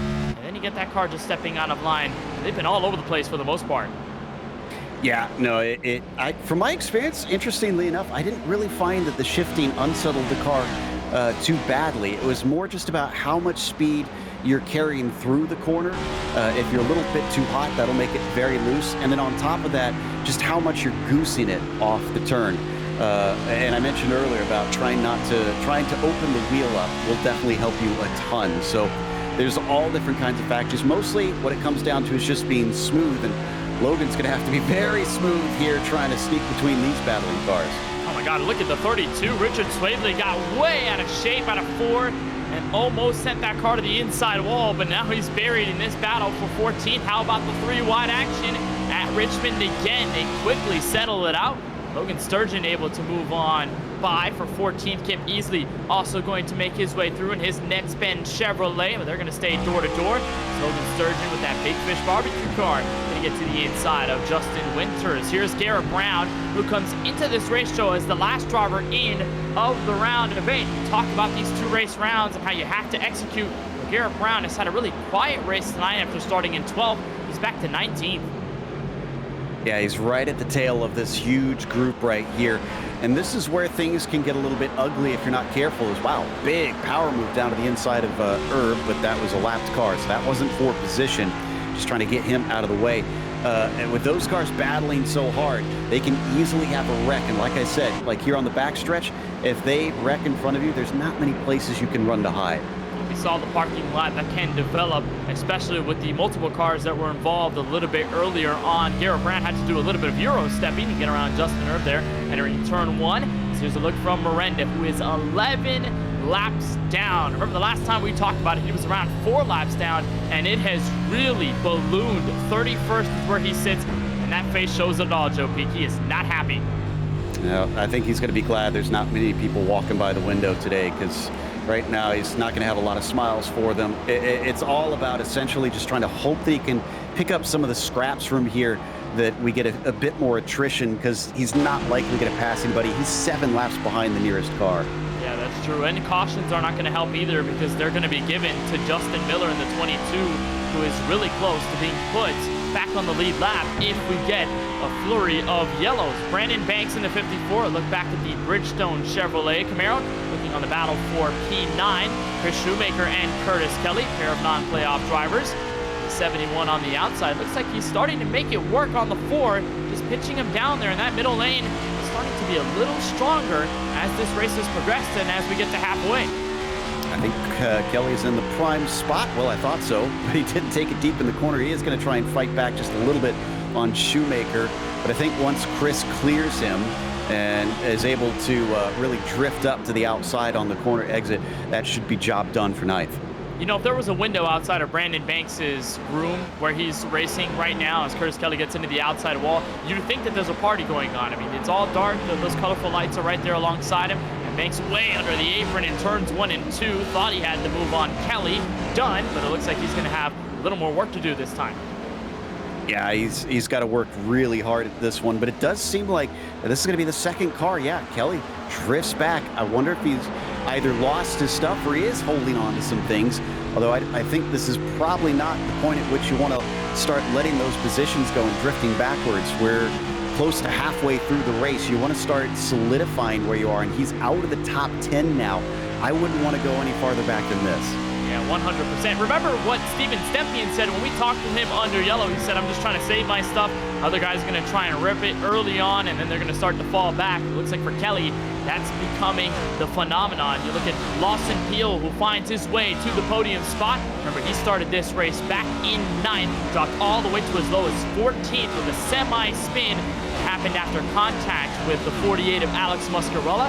He's now up to 3rd, trying to close in on rookie Colin Forrester, as here is James Kunkel trying to hold on in front of another playoff driver who has faced some trouble tonight, Joe Peak.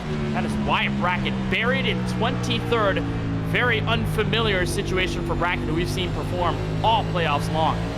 Everybody's line astern right here, so nobody's really poking their nose. Probably for the best right now. He's just sticking right to the back of that car ahead. Well, and there you go. Kunkel going to drift up a little high. Doesn't completely open the door for him. He's not able to get that overlap. But that's the kind of stuff that you want to watch for. Just stay patient, like you were just talking about. Let others make the mistakes, and then when something happens that gives you an opportunity, you got to pounce. Well, Wyatt Brackett, if you're here back in what's going to be 22nd as Judd Danielson hits pit road, are you just going to pray that you get a little more progress when this yellow comes out at around 14 laps from now? I mean, you kind of have to. You do need luck on your side a little bit there, but you do have to stay patient. You have to try and remember it's a long race. We're just past that halfway point. So as long as you're not losing spots, as long as you're just kind of holding station and waiting for those opportunities to arise, I think you're going to be okay. It's a couple of spots from the next playoff driver in line, the 16 of Garrett Brown. He's going to get by Brad Fulham, so Brackett up another spot, move him to 21st. Here's Lawson Peel. Potential battle for second as these 4 cars have put themselves in their own league, and Austin Reedy has said bye-bye to the field. He's up by 1.8 seconds. As we get closer to the end of stage number 2, this Big Fish Barbecue 150, Lawson Peel is there. A little bit higher up in 3 and 4. Gonna look to the inside of the racetrack, and he's found the weakness in Forester defense. Gonna get to the bottom, but we've seen this story 100 times before already. Bottom's not necessarily the best, almost drifts up into the 31. Thankfully, able to keep it from making contact. He is at least gonna stay side by side here, but now he's gotta finish the job, and he doesn't want to spend too long on this bottom line, or he is gonna use up his stuff. And we talked about how this setup can prove understeery for these drivers as these tires start to wear a little more. That car is gonna dart all the way to the top side of the racetrack, but thankfully Peel makes that pass complete, and the only other objective is to catch up to Austin Reedy. He has split this fast banana sandwich. Well, I guess he's in the sandwich now. I don't know how many sandwiches have bananas in them these days anymore, but Ross Harlow behind this group back and forth, and he might have some fire on his tail because Steven Stepien is not that far away. Wasn't that one that Elvis liked? It was like bananas and peanut butter or something like that. Yeah, that's what it was. Our director confirming. Oh, that's right. Yeah, Ryan Bauer, our producer, confirming Dale Jr. likes banana sandwiches. So I guess I'm wrong. I'm not a banana sandwich enthusiast, but if there's a niche for it, then you know, if there's a will, there's a way. I don't like bananas in general, but anyways, neither here nor there. Lawson Peel, now that he's clear, here's the big question. Can he chase down Reedy? Because Austin has just dropped everybody 2.5 seconds back there. Lawson's gonna get him pulled back to him pretty soon here. In fact, in about 8 laps. So if I was in the 12, I'd say no. You've got clear air. Just kind of wait. We're gonna have we're gonna have things wrap up for this stint here in a moment, and you're gonna get pulled into him eventually. But for now, he might be a little bit concerned knowing that the 96 has that much pace. Oh yeah, 100%. And even then, the progression hasn't been all too drastic either. It's still sitting around 2.6 seconds, that gap between Reedy and Lawson Peel. So of course that stage caution is going to come up, like you said. They're going to be brought back together, but if we're talking about long green flag pace, so far advantage goes to the 96. I'm surprised you don't like bananas at all, Joe. I find that really offensive as a banana enthusiast without the sandwich part of it. And I'm guessing you don't like the fact that there's fast banana cars at the front of the field either. Oh, I mean, I don't have to taste them, so that's not really a problem for me. Well, yeah, if you taste race cars, I don't think that's very sanitary either. There was a team named Window Lickers for a time, but anyways, now this is a tasty team right here, the Big Fish Barbecue here. Logan Sturgeon. I actually have a bit of his barbecue. Came by through Cincinnati recently, handed off a jar to me. Haven't gotten to have a lot of it. I put actually a bit on a sandwich of mine, and can confirm it's good stuff. Okay, so we got a good review here from Mr. Joe Peak on Logan Sturgeon. I was gonna say Ryan Bauer had the perfect shot selection from us talking about bananas and then the cars at the front, right to a car sponsored by a very tasty thing, Big Fish Barbecue, the main sponsor of tonight's race from Richmond. Now, of course, the car in front of him, not as tasty as that's literally air conditioning, but Chris Shoemaker under fire from Sturgeon here. Sturgeon gonna make sure that his barbecue machine gets through to the 4, and this would be for P11, and what a move it's been by Logan Sturgeon tonight, Joe Peak, up of 9 spots from the drop of the green. He started in 21st, Now going to be up to 11th if he can make this pass. It's going to get down to the bottom, but it didn't seem completely wholehearted. Maybe he didn't need it. He's good through the mid corner. That's interesting. Usually we see drivers dive in on initial entry and just kind of wash up a little bit, but he seems to have really good control, and now he's going to finish it. So yeah, we keep mentioning just holding on to your rubber, and I think that's what Logan's done here, because it's looking strong exactly where it needs to be. It's starting to prove itself quite a bit, that theory, at least in that 4 car that just had a mishap there in turns 3 and 4, went way up the racetrack and has lost 2 positions off of that. Justin Winters in the 88 finds his way to 12th place. Curtis Kelly and Kip Easley, they're right behind, or right in front of Justin Herbs. They cross the line, caution flag is out. And by over 2 seconds, Austin Reedy has no pressure as he takes stage number 2 in this Big Fish Barbecue 150. Now the story turns, Joe Peak, to our longest run of the night, which should be 80 laps to complete this race. Stage number 3, and whether Lawson Peel can get around that 96 and get to the win. And it's been a while since we've had a non-stage caution now. So this is pointing towards what you mentioned earlier about the trend being that things kind of clean up.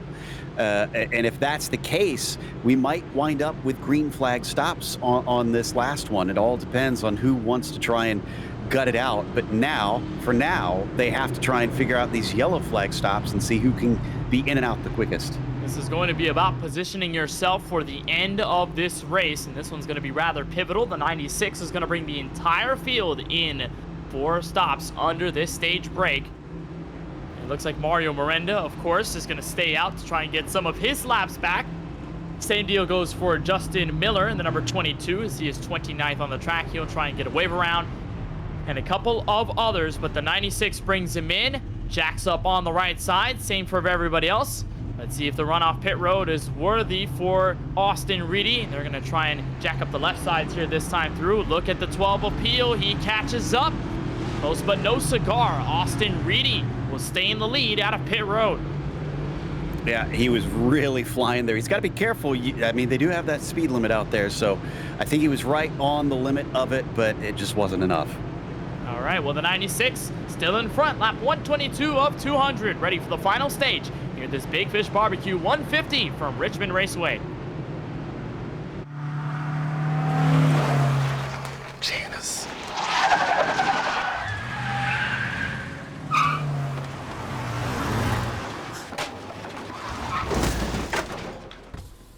What's up, Doug?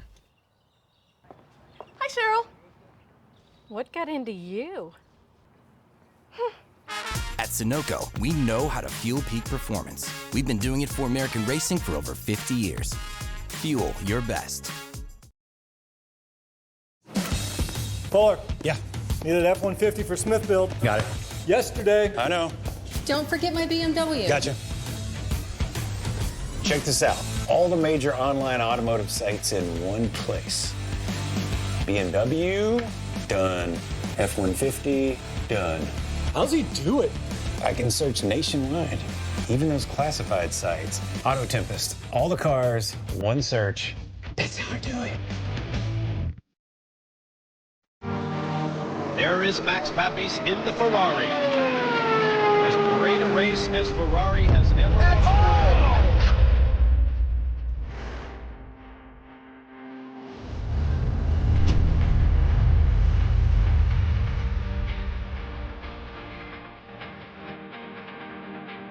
The steering wheel for me has always been a sensitive spot. There's a whole experience there that we're all trying to refine. Max Pappas, he asked me one day, he said, what can I do in a wheel? I said, well, with the new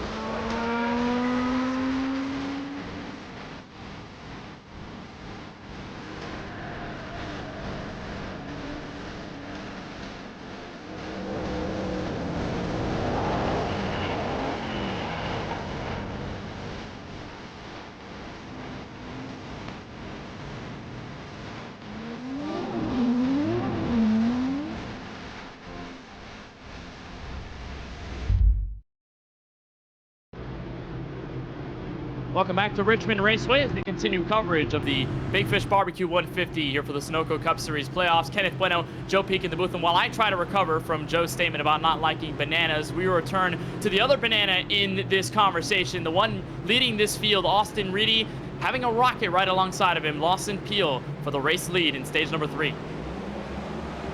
Good jump here for Reedy. I think he's going to need that. In fact, this has helped him out because Forrester is going to also get a good jump. Oh, and the 5 starts to get loose. Can he catch it?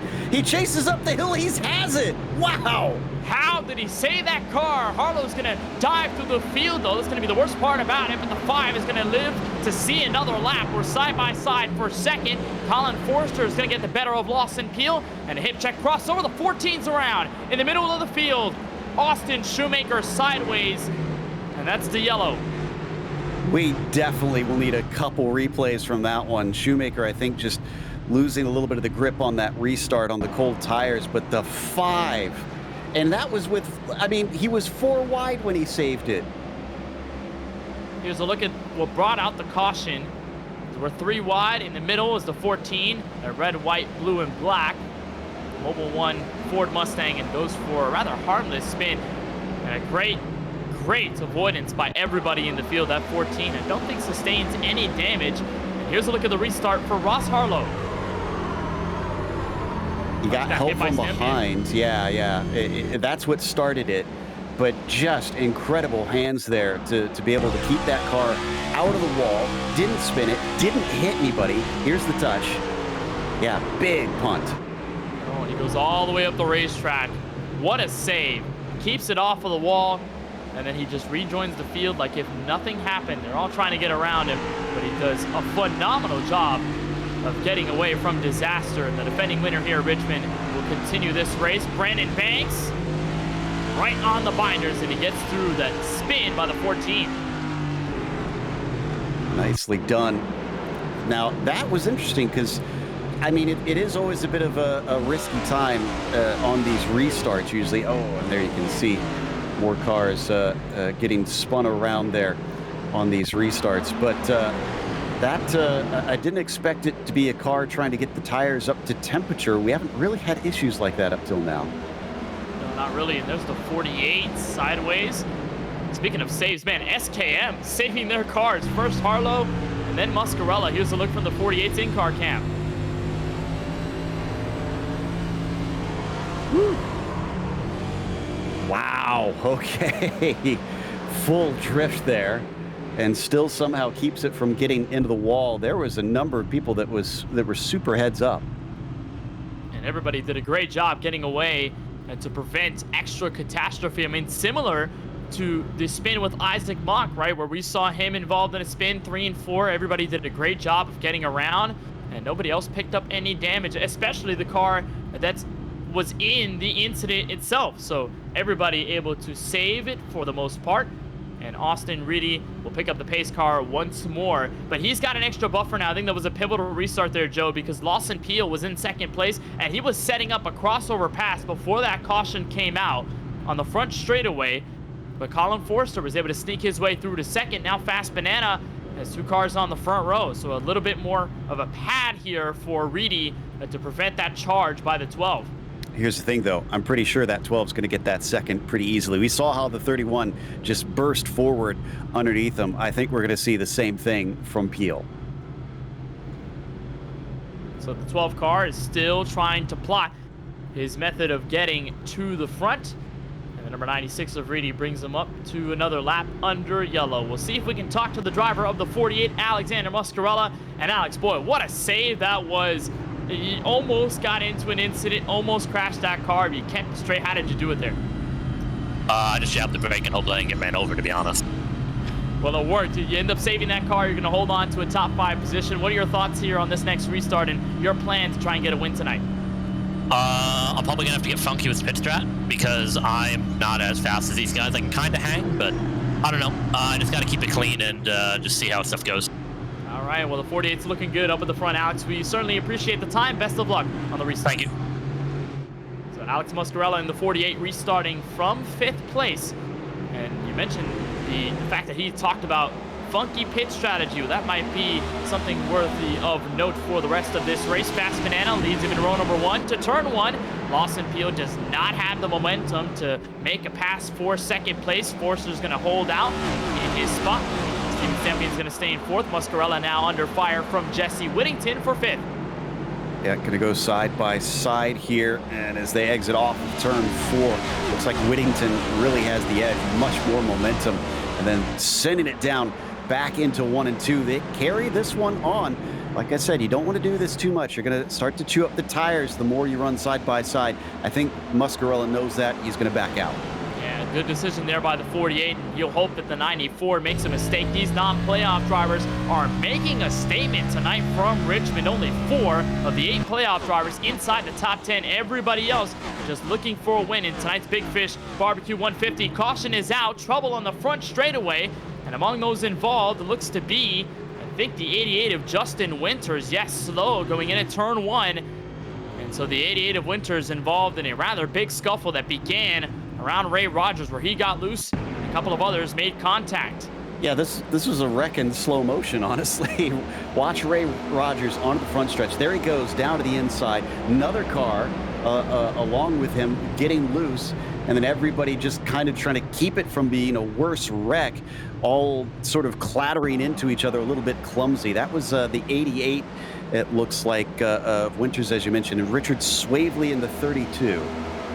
So as Winters backs up for that almost spin by Rogers, he gets the 32 of Swavely, and while none of these drivers actually spun or picked up significant damage, caution came out from race control just because that 88 just locked onto the brakes and almost stopped that car on the front stretch. Here's a look from Richard Swavely's view, so he'll see that car in front go sideways, then the contact, then Winters getting into him. So you see nobody go around despite the heavy hits, but that 88 is going to come to a stop right there. And that's where race control is going to throw that yellow flag. Here's a look from Justin Erb. Now, Erb got a pretty hefty hit, if I'm honest. It was a side swipe, but just the way that they came together with the tires, I don't think he got suspension damage, because you could see it pop up into the air a little bit there. But it was a pretty good hit. Left front of the car does show a little bit of crinkle, but he thankfully doesn't have the meatball flag. You know what that looks like, Joe? That looks like the same damage that Mario Miranda picked up when he hit Chris Progard. Same left front damage. Yeah, you might be right. We'll see if he brings it in, though, because he hasn't ducked it into pit lane yet. So, no, he's going to keep it out. So I guess it wasn't quite as bad as Mario's. So Justin able to carry on, excuse me. All right, caution flag out once again. Lap number 137 of 200. We are in stage 3 of this Big Fish Barbecue 150, which is brought to you by Big Fish Barbecue, established in 2022 for all things barbecue, from recipes to how to cook videos or pictures of smoked meats. You can find them on Facebook at facebook.com/people/Big Fish Barbecue. Big Fish Barbecue sponsoring Logan Sturgeon here tonight. And Joe, you talked about having a jar in your fridge and having a bit of a taste of it.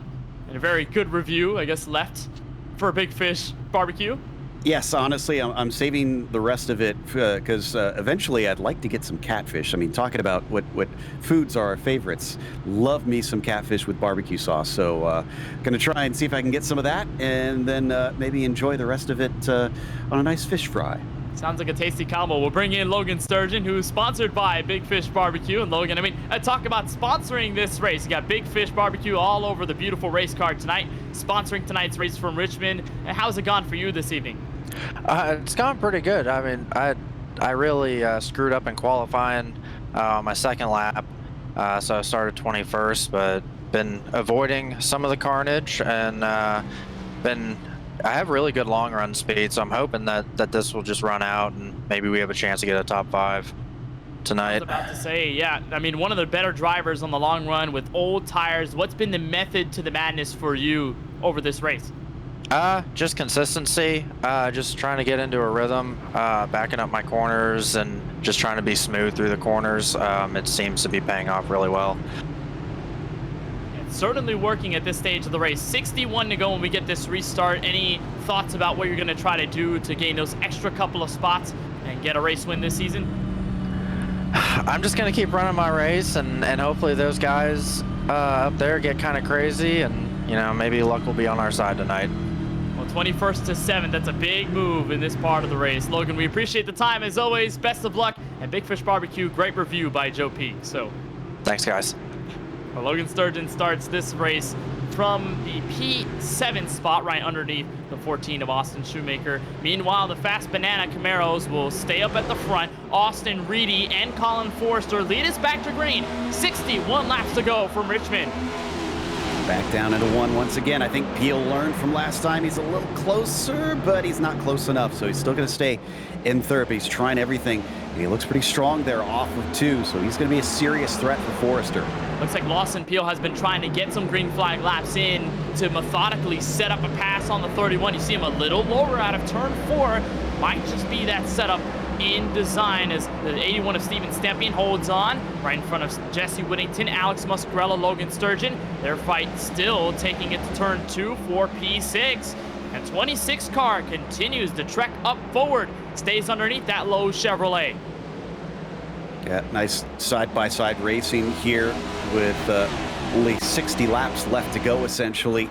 But he's got the inside. Question is, can he try and get the shot off the corner? That we've seen the 48 of Muscarella give it up before, but last time he was on the inside. Let's see if he fights a little harder this time. Looks like the drivers in the middle lane are having a better time playing defense as opposed to earlier in this race where it seemed a little harder to come by, and the 48 wiggles the rear end quite a bit out of the corner.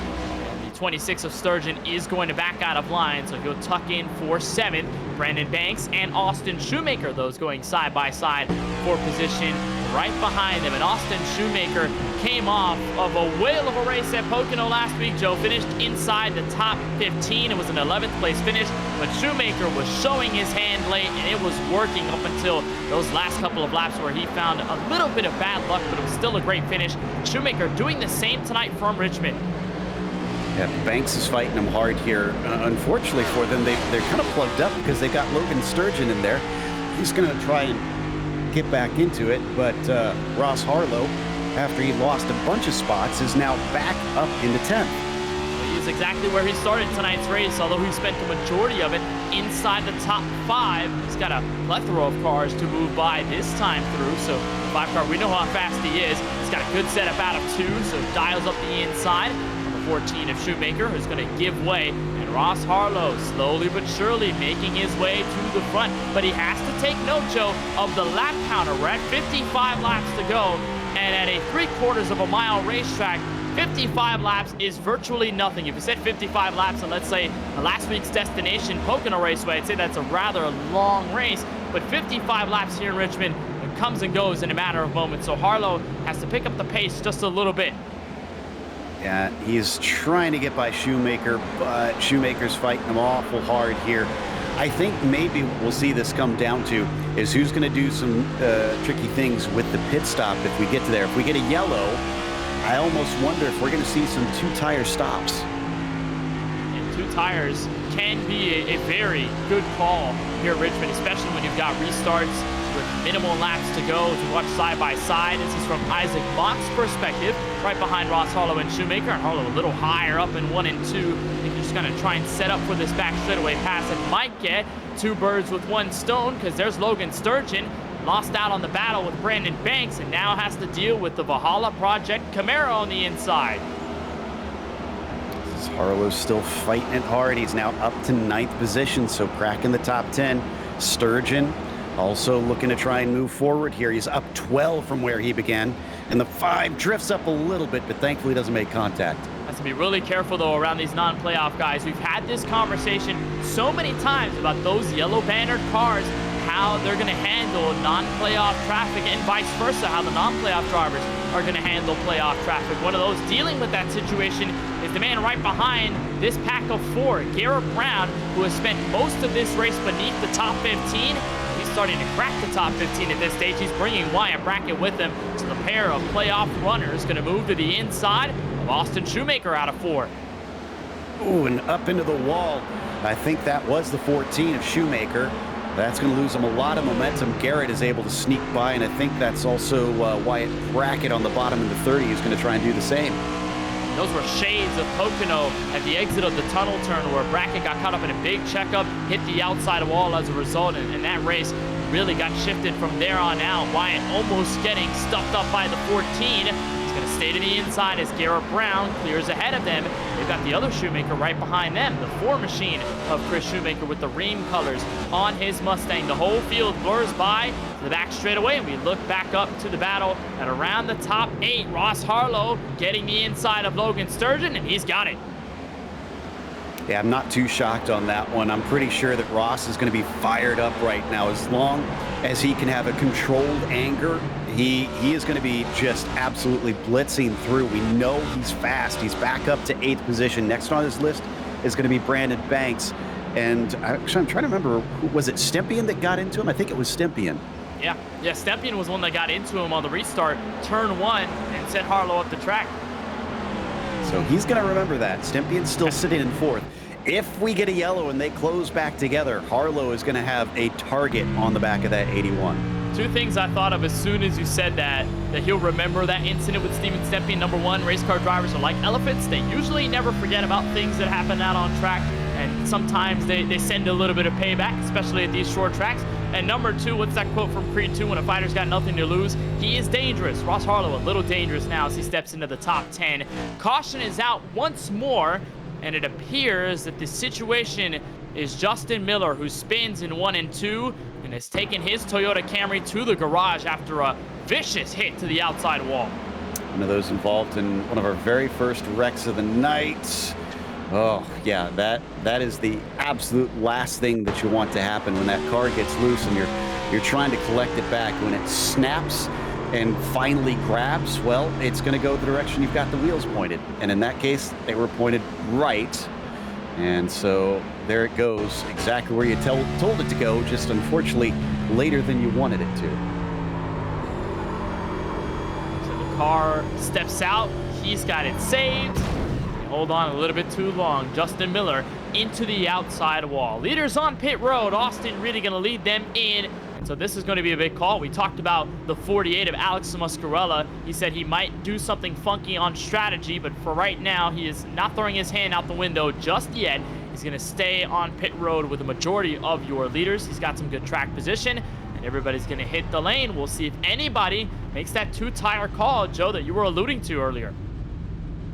To see here, it's almost exactly at halfway on this 80-lap stage. Peel took 4. I almost said took 3. He took 4 and comes out in 3rd. Looks like, yeah, pretty much everybody in the top all took all 4 tires. First person I'm seeing on 2 is Richard Swavely, and he is way down. He's in 19th, so that's a desperation tactic for him. He does not have track position on his side. We were 3 wide for a moment coming out of the pit lane. Chris, Austin, both of the Shoemakers, and Wyatt Brackett were caught up in that 3 wide action coming out of the pit lane. So some pretty good racing out of pit road. Let's try and dial up the 94. That's Jesse Whittington, driver of the SheriffStrafe.com Chevrolet Camaro. And Jesse, I mean, off of last week at Pocono, a non-playoff driver, you've still got the heart to run up with these guys, and it's been a great race tonight from Richmond.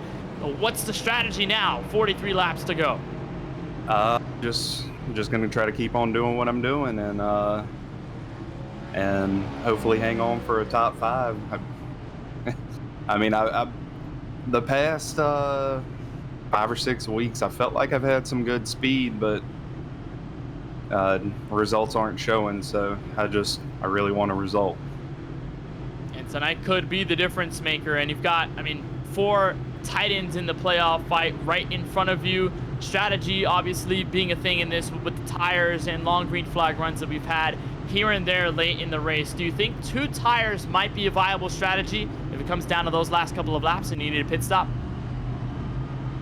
It very well could be. I'm not 100% confident. I don't know if that would make the car extremely loose, and it's definitely not what any of us need on the entry of the corner. So it could be, but we'll just have to wait and see how it plays out, I guess.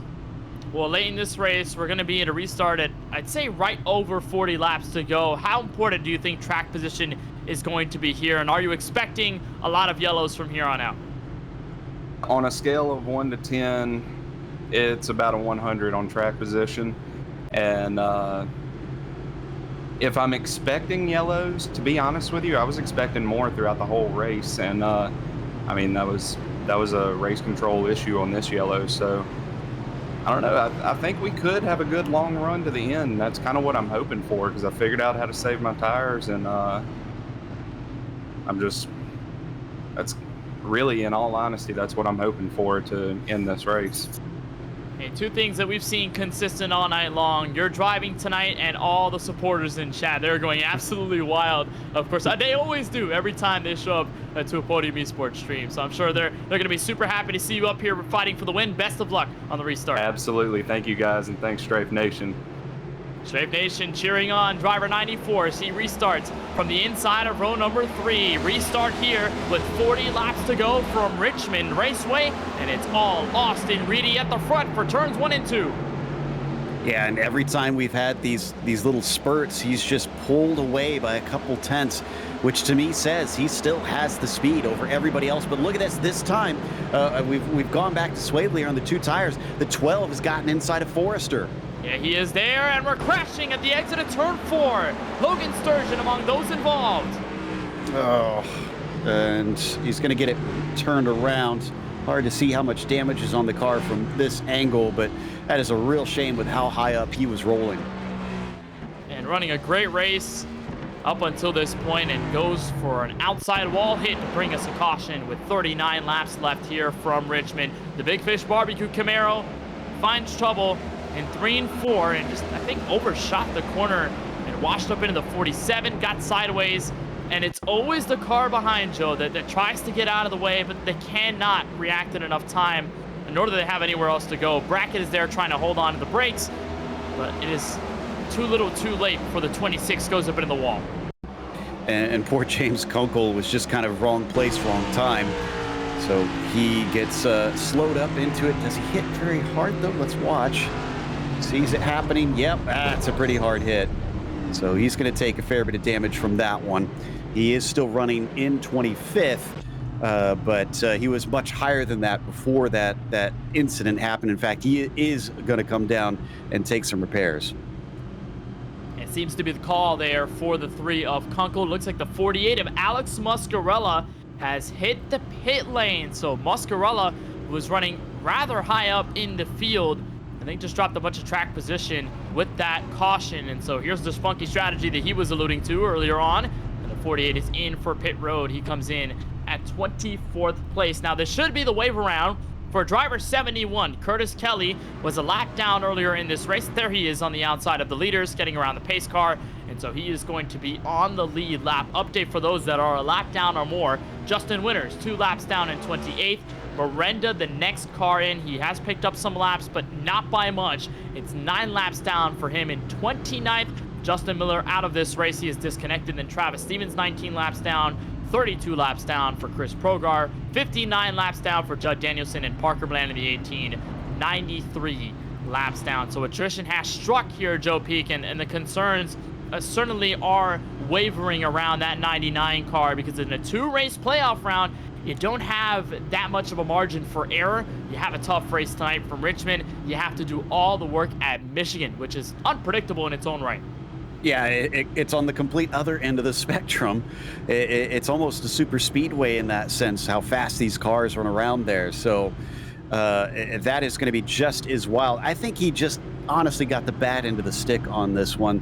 Like we talked about, and even other drivers mentioned as we were interviewing them during the yellows here, he kind of just, that wasn't his fault. So he just was in a bad situation. Everything kind of wound up with him at the wrong place at the wrong time. So you have to make do, and he's doing his best. The thing that gets me is I wonder if he would have been better off if he hadn't have lost that initial lap there. I'd love to know how bad the car was that he felt it was worth going this many laps down. Was it handling that poorly? Yeah, that's true. I'm not sure whether it was that terrible when behind the wheel. We obviously don't know the situation in its entirety, but for Miranda, I mean, there had to have been something that he tried to go down pit road multiple times for, because you'd expect that the damage, he'd probably pit once. If he fell a lap down, so be it. He can get those laps back if more cautions fly. But the fact wasn't that he went a lap down and pitted once. It's that he pitted a second time, then pitted a third time, then pitted a fourth time. He was on pit road multiple times to fix that race car, and that's what did him in. And It's such a tough situation there for Miranda, who had one of the fastest cars. And Joe, if you think that if he went a lap down and then got it back with a caution, could he have been up here with these leaders? Yeah, and see, that's the thing. That's why I asked that. To me, the way he took off as quickly as he did, I don't think he planned to go a lap down like that. I think he was going to try and stay on the lead lap, and it just compounded on himself. And I think he kind of accepted his fate after he was at least 2 or 3 laps down. Yeah, tough for Miranda, but we know one thing about driver 99 is that he'll keep his heart in it no matter what. And we know how strong of a race car driver he is, but he's going to have to focus on Michigan next Sunday night. Restart with 33 laps to go, and Fast Banana remains in control of the front row, but this time a shaky restart for the 31 of Colin Forrester. Lawson Peel dives that car on the inside, and he's looking for second. He was already challenging him before we got that last yellow. Now he's got the job done. This is going to answer all those questions we've been having. Can he catch up with Reedy? That's a monumental restart by Peel after multiple tries of getting to the inside of the 31, but to no avail. Now he's got it. Now the sights are set on the Austin Reedy car right in front. Peel's going to go to a little wide out of turn 2 as they're side by side. 4-4, Steven Stempien not able to break Whittington, and it looks like Lawson Peel lost the spot again. Forrester's back on the inside. He slipped up on the way out of turn 2, and the 31 jumped on it. Also, not only that, we've got Stempien in 5th, and guess who is directly behind his car? The 5 of Harlow. Harlow is coming back and trying to get a clutch win at the buzzer, like if he was playing Jeopardy. Ross Harlow on the outside of the 94. This time on the 54 too, a little wide there. It looks like he'll be able to get the run out of the corner. Boy, he's way loose there out of the 4th corner there here at Richmond. And at that point, looks like he's going to stay up there with that 54. It's going to get the better of him right now.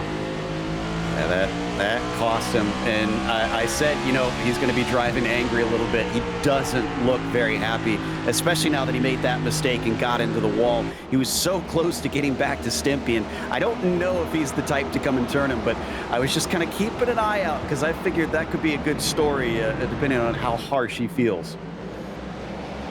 5 cars going to get the inside, and we're going to keep an eye on him as Lawson Peel stays tucked in with this 31 in front of him, and Austin Reedy is going to catch up to some lap traffic. That is Logan Sturgeon, who was involved in one of our most recent cautions. And Joe, I'm just going to correct myself. I guess I was thinking of game shows. Jeopardy was the first one to come to mind, but if we're talking about clutch buzzers and getting to it first, I'd say that Family Feud. That's the one that I wanted to say. So that was a little wrong on my end there. But Lawson Peel tracked in 3rd. No way around that 31 for the moment.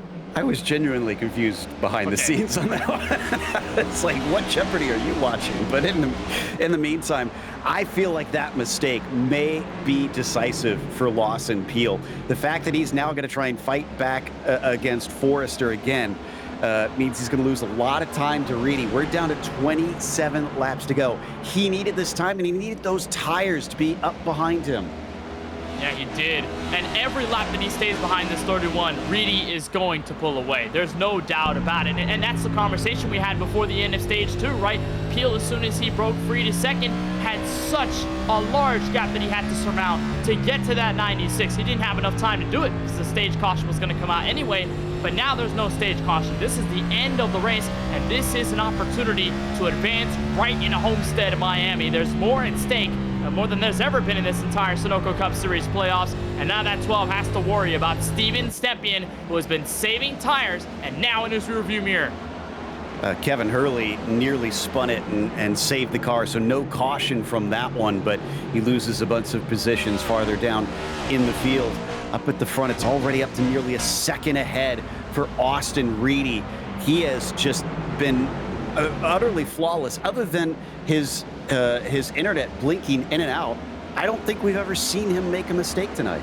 Not really. That 96 has been practically flawless. But even then, those internet connectivity issues sort of solved itself later in the race as he used to blink a lot at the beginning of tonight's event, and then as the race progressed, it seems like it's getting a little more stable lap by lap, so it's helping Reedy as he holds on to almost a second of a lead over his teammate Colin Forrester. First side-by-side battle is right about here, just on the outskirts of the top 5. Wyatt Brackett trying to hold on Chris Shoemaker, and this is the highest running position, Joe Peak, that we've seen this 30 car all night long after starting 24th. Excellent. Just well done out there. Well handled. Like I said, it's a long race, and kind of worked his way up there and is now looking at a potential top 10. Here we go again for that second spot, though. Peel's getting a little aggressive on the inside of Forrester. Does he have it? The answer for now is yes. He's going to prevent Forrester from side drafting him into turn 1. And Peel's got it. Luckily enough, they're only 1.1 seconds away from the race leader. Stepien tried as well. He could not get to it, though. Yeah, that was probably the smart move right there. He definitely would have turned that 31 if he kept his foot in it. So backs out. Going to try again a little bit later, but that may have been his best opportunity. It all depends on if Colin Forrester can keep the speed up and just continue to shut the door. He's got 20 more laps. Contact for P5. That was Harlow getting into Whittington. I was going to mention that they began going side by side. Harlow is still plotting his trek to the front. They got a little harder there. I think the red mist is really down for Ross Harlow. He's done playing nice. He is just trying to charge his way up forwards, as we see from Brandon Banks watching the two of them. Whittington going to get back in line. Whittington's going to stay there, give the bump drive to the 5, who steps out that race car quite a bit. Coming out of turn 2, Stepien is way up the banking in turns 3 and 4. Well, he tried to make that pass on Forrester multiple times, and it did not work. Stepien's making me a little bit nervous here. He might actually cause a wreck if he's not careful, which Peel would love, frankly. Peel needs such a huge gap. It's 1.5 seconds now up to Austin Reedy. Doesn't seem to really have the pace on him at this point. He needs a yellow to close that down, give him a chance to maybe try and snooker him on the restart.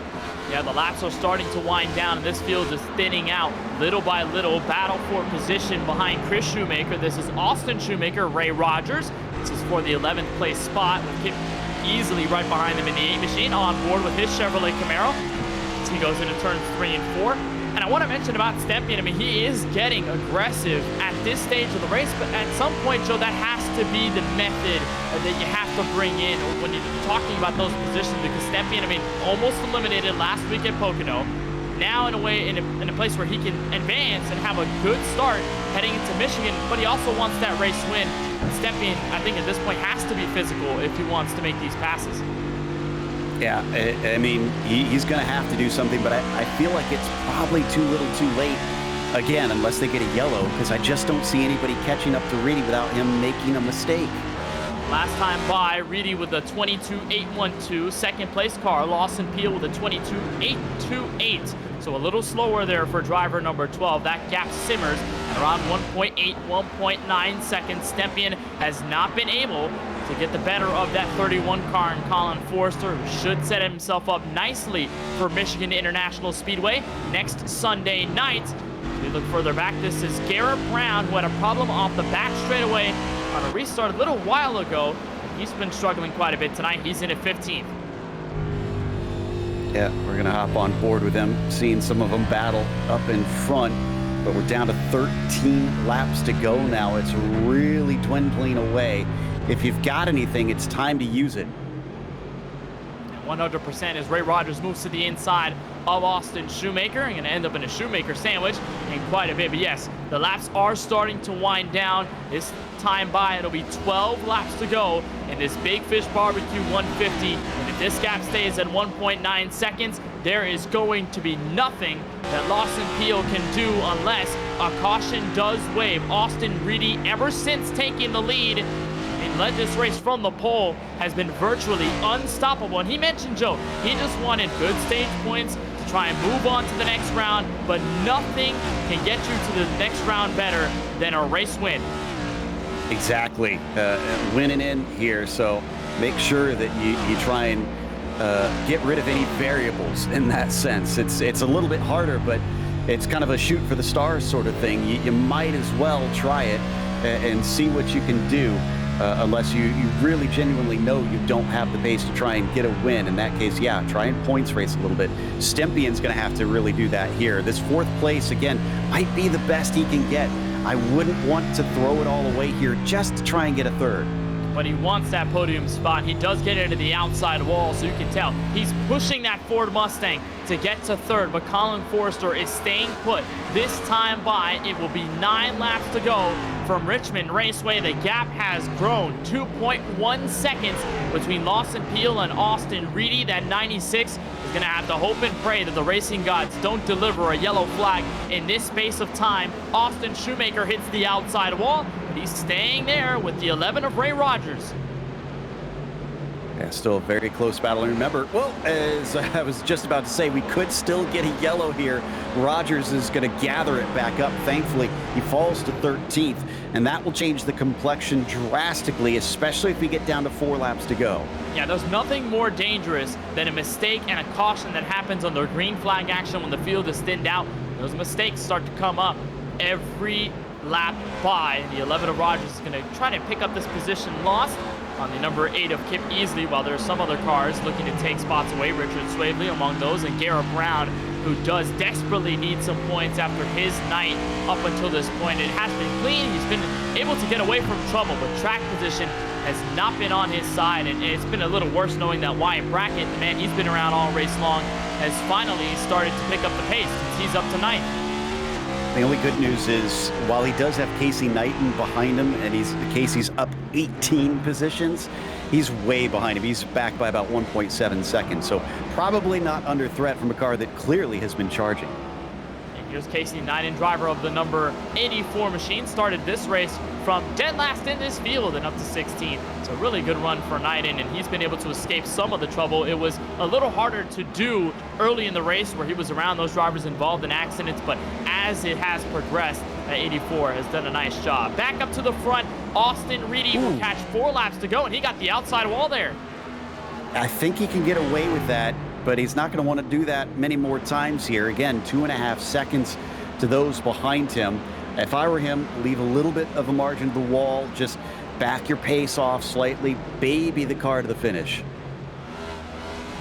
Austin Reedy looking to become the 11th different winner in the 2023 Sunoco Cup Series, and he's hold on to a 2.8 second gap on the 12 of Lawson Peel. Now 96 is going to have to hope that those lap cars don't treat him too harshly as he's catching up to them, but it will be 2 laps to go this time by. And as long as he gets to that white flag, when he gets to that white flag, yellow cannot come out. That's what he's crossing his fingers here for, because he just does not want the uncertainty of a green-white checkered finish. He does not, and Austin Reedy has been really good all season long. The only thing he's been missing is a race win. He'll come across turns 3 and 4 to get that first race win. It'll be white flag this time by. Only one more perfect lap, and Joe, he got the win at the All-Star race. That was at North Wilkesboro back in May of this year. It's been a little while since Reedy has seen victory lane, but this time looking for one in a points context. The hunger does a lot for your drive, and when you're motivated, that is going to just give you that extra oomph. Well, Austin Reedy is going to come across to turn 4, get the checkered flag, and he's onwards to the championship round. Austin Reedy wins the Big Fish BBQ 150 from Richmond. Just an impressive drive, impeccable, honestly. I mean, he did have some pressure from behind because Peel was fast and he was coming. Colin Forrester was there for much of it. In fact, he gets a little congratulatory bump there from the 12. He knows that that 96 put in an amazing drive. So, yes, he had the pace over everybody, but it's so easy to make mistakes or to maybe relax a little bit too much. So I tip my hat to the 96 here. I think Austin did just an amazing job tonight. Austin Reedy virtually perfect as he brings you tonight's Sunoco winning moment. More high-performance racing engines rely on Sunoco race fuels than all others combined. And for over 50 years, Sunoco has been fueling the top race car drivers around the world with high-quality performance fuels they can trust to power them to the checkered flag. Sunoco, fueling victories from track to tank. It's the first Sunoco winning moment for driver number 96. Austin Reedy locks himself into the Championship 4 at Homestead Miami Speedway. More from Richmond Raceway on the other side. Post-race coverage coming your way next on Podium Esports.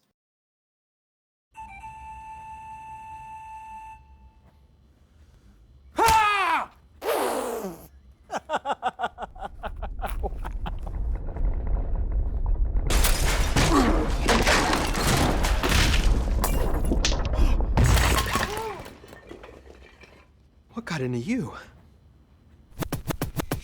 At Sunoco, we know how to fuel peak performance. We've been doing it for American racing for over 50 years. Fuel your best. Fuller. Yeah. Needed F-150 for Smith build. Got it. Yesterday. I know. Don't forget my BMW. Gotcha. Check this out. All the major online automotive sites in one place. BMW, done. F-150, done. How's he do it? I can search nationwide, even those classified sites. Auto Tempest, all the cars, one search. That's how I do it.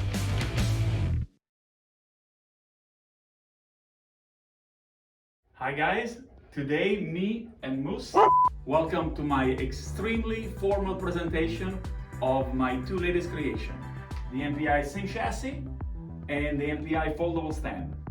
When I created the MPI chassis, I wanted to have everything included, what it means. So in the MPI chassis, I wanted to have everything you need besides the electronics. So it has the keyboard tray, mouse tray, adjustability, TV stand, computer stand, super stiff pedal assembly, a seat that if you want, if you don't have a lot of space, you can fold it. If you have limited space, I solved your problem. The MPI wheel stand, you can use any component you want on it, and at night, fold in half, very limited space, and you can put it away. You can use your own chair, your own TV, problem solved. Janice.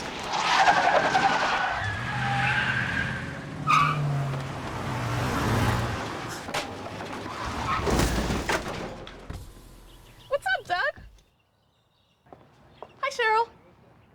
What got into you? At Sunoco, we know how to fuel peak performance. We've been doing it for American racing for over 50 years. Fuel your best. Welcome back to Richmond, where Austin Reedy picks up his first Sunoco Cup Series win this season, and it's the most important of his career. Gets him into the Championship 4 at Homestead of Miami. Let's take a look at the unofficial results from tonight's Big Fish Barbecue 150, and the 96 holds on to the win by 2.5 seconds over the 12 of Lawson Peel, there, number 3rd place. Goes to the 31 of Colin Forrester for Fast Banana. So 2 Fast Banana cars in the top 3, and Colin's going to be set up nicely for Michigan next Sunday. Steven Stepien finishes in P4, tried his hardest to get around Forrester near the end, could not do it. Ross Harlow on his comeback through the field after almost crashing in turn 1 on a restart. He finishes tonight inside the top 5. Jesse Whittington, first non-playoff driver in the top 10, finishes in 6th. Then goes Brandon Banks in 7th. Isaac Mock in 8th place, 9th place to Wyatt Bracken, and rounding out the top 10, the number 14 of Shoemaker. Joe Peak, non-playoff drivers making a statement in the top 10. Kip Beasley wound up in 11th with Ray Rogers in P12. Then it's Chris Shoemaker back there in 13th, going slightly backwards. Richard Swavely finished P14 tonight. Garrett Brown was in the 15th spot, and we mentioned it earlier. Casey Knighton up an impressive 18 to finish in 16th. Dustin Reeves was P17. James Kunkel in P18. Justin Erb, despite getting involved in a couple incidents, still was on the lead lap and 19th as Kevin Hurley winds up 20th. Curtis Kelly in the 71 picked up a lap back late in the race and ends up is 21st. Bill Schoonover is 22nd. 23rd will go to the Alex Muscarella machine in the 48. Charles Phelps is 24th at the end of tonight's running. 25th goes to Aaron Adcock in the 23 car, is the last car to finish this race on the lead lap. First car 1 lap down is Brad Fulham in the 19th, 26th place. 27th to Logan Sturgeon in his Big Fish Barbecue Camaro. Justin Winters is 28th. 29th to Mario Miranda, 9 laps down. Got caught up in an incident. He hit Chris Progar while leading the race and just could not recover from there. He's going to need a stellar race from Michigan next week if he wants to advance to the championship round. Travis Stevens rounds out the top 30. Then goes Chris Progar 31st, 32nd to Justin Miller, 33rd to Judd Danielson and Parker Bland to round out our 34-car field from Richmond. Let's bring in the winner of tonight's Big Fish BBQ 150 and newly minted entrant into the championship for Austin Reedy. First of all, congratulations on an accomplishment to get a homestead at Miami Speedway. But what a race all night long. Could that just be described as absolute perfection in that last stint? Yeah, that was pretty good. We had the car really figured out there, and I knew if it stayed green, I don't think anybody could have run me down. I was just really consistent tonight, and I did what I needed to do the first two stages, and then top it off with the win to get our second Final Four appearance. Is awesome. I'm pumped right now. Super pumped, I can imagine. And I remember back at North Wilkesboro in late May when you won that All-Star race, and I said, does this mean anything momentum-wise for the season? And you said, not really. You kind of shrugged it off and was like, I mean, it's an All-Star race, not super meaningful, but tonight I can imagine it has to be way different knowing that you're into the championship four with tonight's victory. Yeah, this is almost the last piece of the puzzle here. We got to go have fun in Michigan next week, and Homestead's going to be what matters. So this tonight was perfect. Colin did very good. I wish Wyatt could have got some more points than he did, but I think as a team we did great. And as myself, I'm happy I finally got that one win I've been looking for all year. We've come up so close and short so many times this year, but tonight feels great. Had a great car and happy to celebrate it with the boys. Clean car and a fantastic win from Richmond. And you talk about your teammates there, Colin Forrester, Wyatt Brackett, those that are still in the Sunoco Cup Series playoffs. You become somewhat of a team player next week at Michigan. So what are you going to try to do to help your teammates get into that championship round with you? I'll do anything they need me to. Draft and partner. I know it's going to be a kind of like in Atlanta, I guess, with how that track is. Big runs, long straights, weird aero package. So we're gonna help Wyatt and Colin as much as we can, and hope to see both of them progress into that Final Four race with me. Well, you're the first one in, and I'm sure that certainly feels special. Austin, on behalf of our entire broadcast crew, congratulations on tonight's win of the Big Fish BBQ 150. We'll see you at Michigan, but most importantly, Homestead Miami. We'll see you there for the Sunoco Cup Series title. All right, see you, boys. So Austin Reedy brings his Fast Banana Camaro to victory lane, and he's onwards to the championship four. Second place goes to the number 12 of Lawson Peel, who's caught up with our very own Joe Peak. Indeed, and Lawson, to us, it looked like you had a really fast car all night. You picked your way forward, and then it came to that last stage trying to catch up to Austin Reedy. Does it feel like it was too little too late, or what's your take on trying to play catch up with him in the end? Yeah, I never had anything to compete with him. He was just the best car all night. So, yeah, congratulations to my friend Austin Reedy and the other guys at Fast Banana for a good night, because they were really strong. Him and Colin were just controlling the race there for a long time. You know, I had something to compete with Colin and Stympian, but just never had anything for Austin. So he was, he was setting the pace up there. Curious to know what he was doing. How many laps did he lead? Y'all tell me. Did he lead them all? I don't have that stat. Kenneth, do you know? I'm not sure, but I'm sure it was That'd have been a lot. Yeah. It looked like just about every single one, because we didn't have any green flag stops. So regardless, you had the 31 there, almost playing rear gunner a little bit. Were you getting frustrated at all? No, I was. It's just really hard to pass, and yeah, just really even on speed. And I tried to go to the top a couple times to see if I could get something working up there, but I mean, you really couldn't without the guy you're racing kind of missing his line a little bit. So just try to keep wrapping the bottom. Eventually found a way by there. Gave it back to him once and passed him again. But yeah, I knew the whole time, even if I get to second, I felt like that was as high as I was going. Well, next time out, we're switching gears. We're going to the big track at Michigan. So do you feel like maybe you can bounce back and go one position better? I hope so. Won there last year. One of my favorite tracks. I haven't raced there in a while, so we'll have to see kind of what the package and everything's kind of equating to with all the updates and everything. I have no idea if it's going to be tight or loose or what, but it's going to be it's going to be a fun race, tire management, lots of aero games, and you need to find clean air. You can aero block if you're in front of the people. You're going to have a top lane option, and obviously can get freight train around the straight there pretty quickly. So I'm looking forward to it. I love that kind of racing. So really happy with P2 tonight. Came in with a nice little cushion in the points. So after tonight, feeling pretty good. And hopefully, just barring any kind of catastrophe, I'll be good. But hopefully we can get a win there next week and not have to worry about it.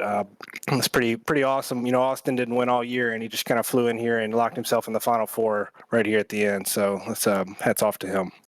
Incredible race. And real quick, we got the stats. It was 155 laps that he led up there. But Lawson, thanks for chatting with us, and congratulations on a podium. Appreciate it. Thank you, guys. Lawson Peel, P2 in the number 12. Finally, Kenneth has caught up with Colin Forrester, who had to fight Lawson for that one. The second fast banana car inside the top three. Welcome, Colin, to the broadcast booth. In this race, consistent all night long. You started third, you finished third. You had a lot of pressure along the way. Talk us through that before we get into the entire overarching storyline of Fast Banana going for the championship. Yeah, it was definitely just holding on there, holding on the best I could. It was super hard to pass tonight. Just the dirty air. As soon as you got tucked up behind someone, it was just, it just felt like a boat behind people. But luckily, I was just able to keep the cleanish air, and just able to hold steady and not really make any mistakes. I made a few mistakes, and that's how Lawson got around me. But it was overall a good night. Good night for me and Reedy. Obviously, he's locked in now, and hopefully, I have a good cushion to the line. But I'm going to move on to Michigan next week and really see how it goes, and then hopefully I can win. I still need to get a win in this league, but I really just want to make the Final Four, and then we'll go from there and try our best. You've been knocking on the door a couple of times this season, and now that Austin is locked in, does that give you a little more confidence now heading into Michigan, where a track's so dependent on drafting? You'll have a teammate with you to help. Yeah, definitely. It gives me more confidence, but I know the track's going to be. It's not similar to Pocono, but the way you have to drive it is similar to Pocono with all the draft and all the big runs and stuff. So you're really gonna have to depend on your teammates there, especially. I know Mario and his teammates are gonna be trying very hard to get him up there and get some good stage points, if not the win, because he obviously got in that wreck there. So he's going to be behind a little bit. And then obviously all of their team, they're really good at working well together. And I think our team's really good at working together too. So we're going to see next week, and it's going to be definitely draft heavy. But you still have to save the tires quite a bit. So it's going to be interesting to see. And we're just going to try our best. And hopefully we can get hopefully we can get all three of us into the Final Four, but at least two. And of course, you bracket Austin Reedy trying to go for this year's Sunoco Cup Series Championship. Final question before we let you celebrate on your podium finish and move to Michigan next Sunday night. You're the only rookie now to get this far in the Sunoco Cup Series playoffs. Are you feeling a bit of that pressure, or does that stat just sort of give you a little more motivation to go for that championship this year? I would say more motivation. Lawson won it last year in his rookie year. He had a lot of wins. Obviously, I'm not going to be able to catch him in the wins department, but he had a lot of wins. He was running out front, and I'm aiming for that championship. So I'm going to try the best I can. And I know Lawson's super fast at Homestead. I've raced him there a bunch. I'm sure he's going to be tough to beat. I know he's going to have a super good cushion right now, especially with getting the 2 wins last round, and he has a lot of bonus points. So I think he'll probably make the Final Four, and I know he's going to be super hard to beat there. But I'm going to try my best and try to be back-to-back rookies winning the championships. Well, it's a great finish here from Richmond, regardless. 3rd place here in the, I think, tertiary race before we get to Michigan and Homestead and Miami. But Colin, we appreciate the time as always. Congratulations on the podium finish. We'll see you at Michigan next week. All right, appreciate it, Kenneth. So that is Colin Forrester. Second fast banana car in the top 3 as Austin Reedy picks up his first win of this year. That's the most important, Joe Peak. It gets him to Homestead, Miami with a shot at the championship. We've got one more race to decide the group of 3 now alongside Austin Reedy, the 4 total that will go to Homestead with a chance at a Sunoco Cup Series championship. Colin talked about it a bit. Lawson Peel with a great finish despite not getting the win. It's still up in the air. We've got a lot of titans, a lot of heavy hitters that are going to scrap at Michigan, let alone Mario Miranda with a tough race tonight, but is going to try and bounce back as much as he can. Yeah, I mean, Mario's kind of in do or die time now, so you can imagine he's going to be working hard at it. But that's the problem. When you go to Michigan, we heard that it's going to need some team tactics and some interesting things happening, and just trying to stay out of the big one as well, because that can also happen at Michigan. So it's going to be a giant wild card, but I mean, what a way to finish that at a place like Michigan. Yeah, Michigan is going to be wild. It's the best of both worlds, right? You've got the drafting of a super speedway. You also got the tire saving and discipline of an intermediate or short track. Tonight, Richmond, our last short track race of the season, and it certainly did not disappoint. Austin Reedy moving on to the championship four. That'll do it for our coverage on Podium Esports for the Big Fish Barbecue 150 here for the Sunoco Cup Series playoffs. For Dakota Curtis and all the admins at the Sunoco Cup Series for their hard work each and every week. To all those at Podium Esports, for Gary Sexton and John Theodore, and for our crew on the broadcast tonight, our producer Ryan Bauer, our camera creator Dougie Beard, and for my colleague in the booth, Joe Peak, my name is Kenneth Bueno, saying thank you so much for watching our coverage of the playoffs from Richmond. Austin Ritty is moving on to Homestead.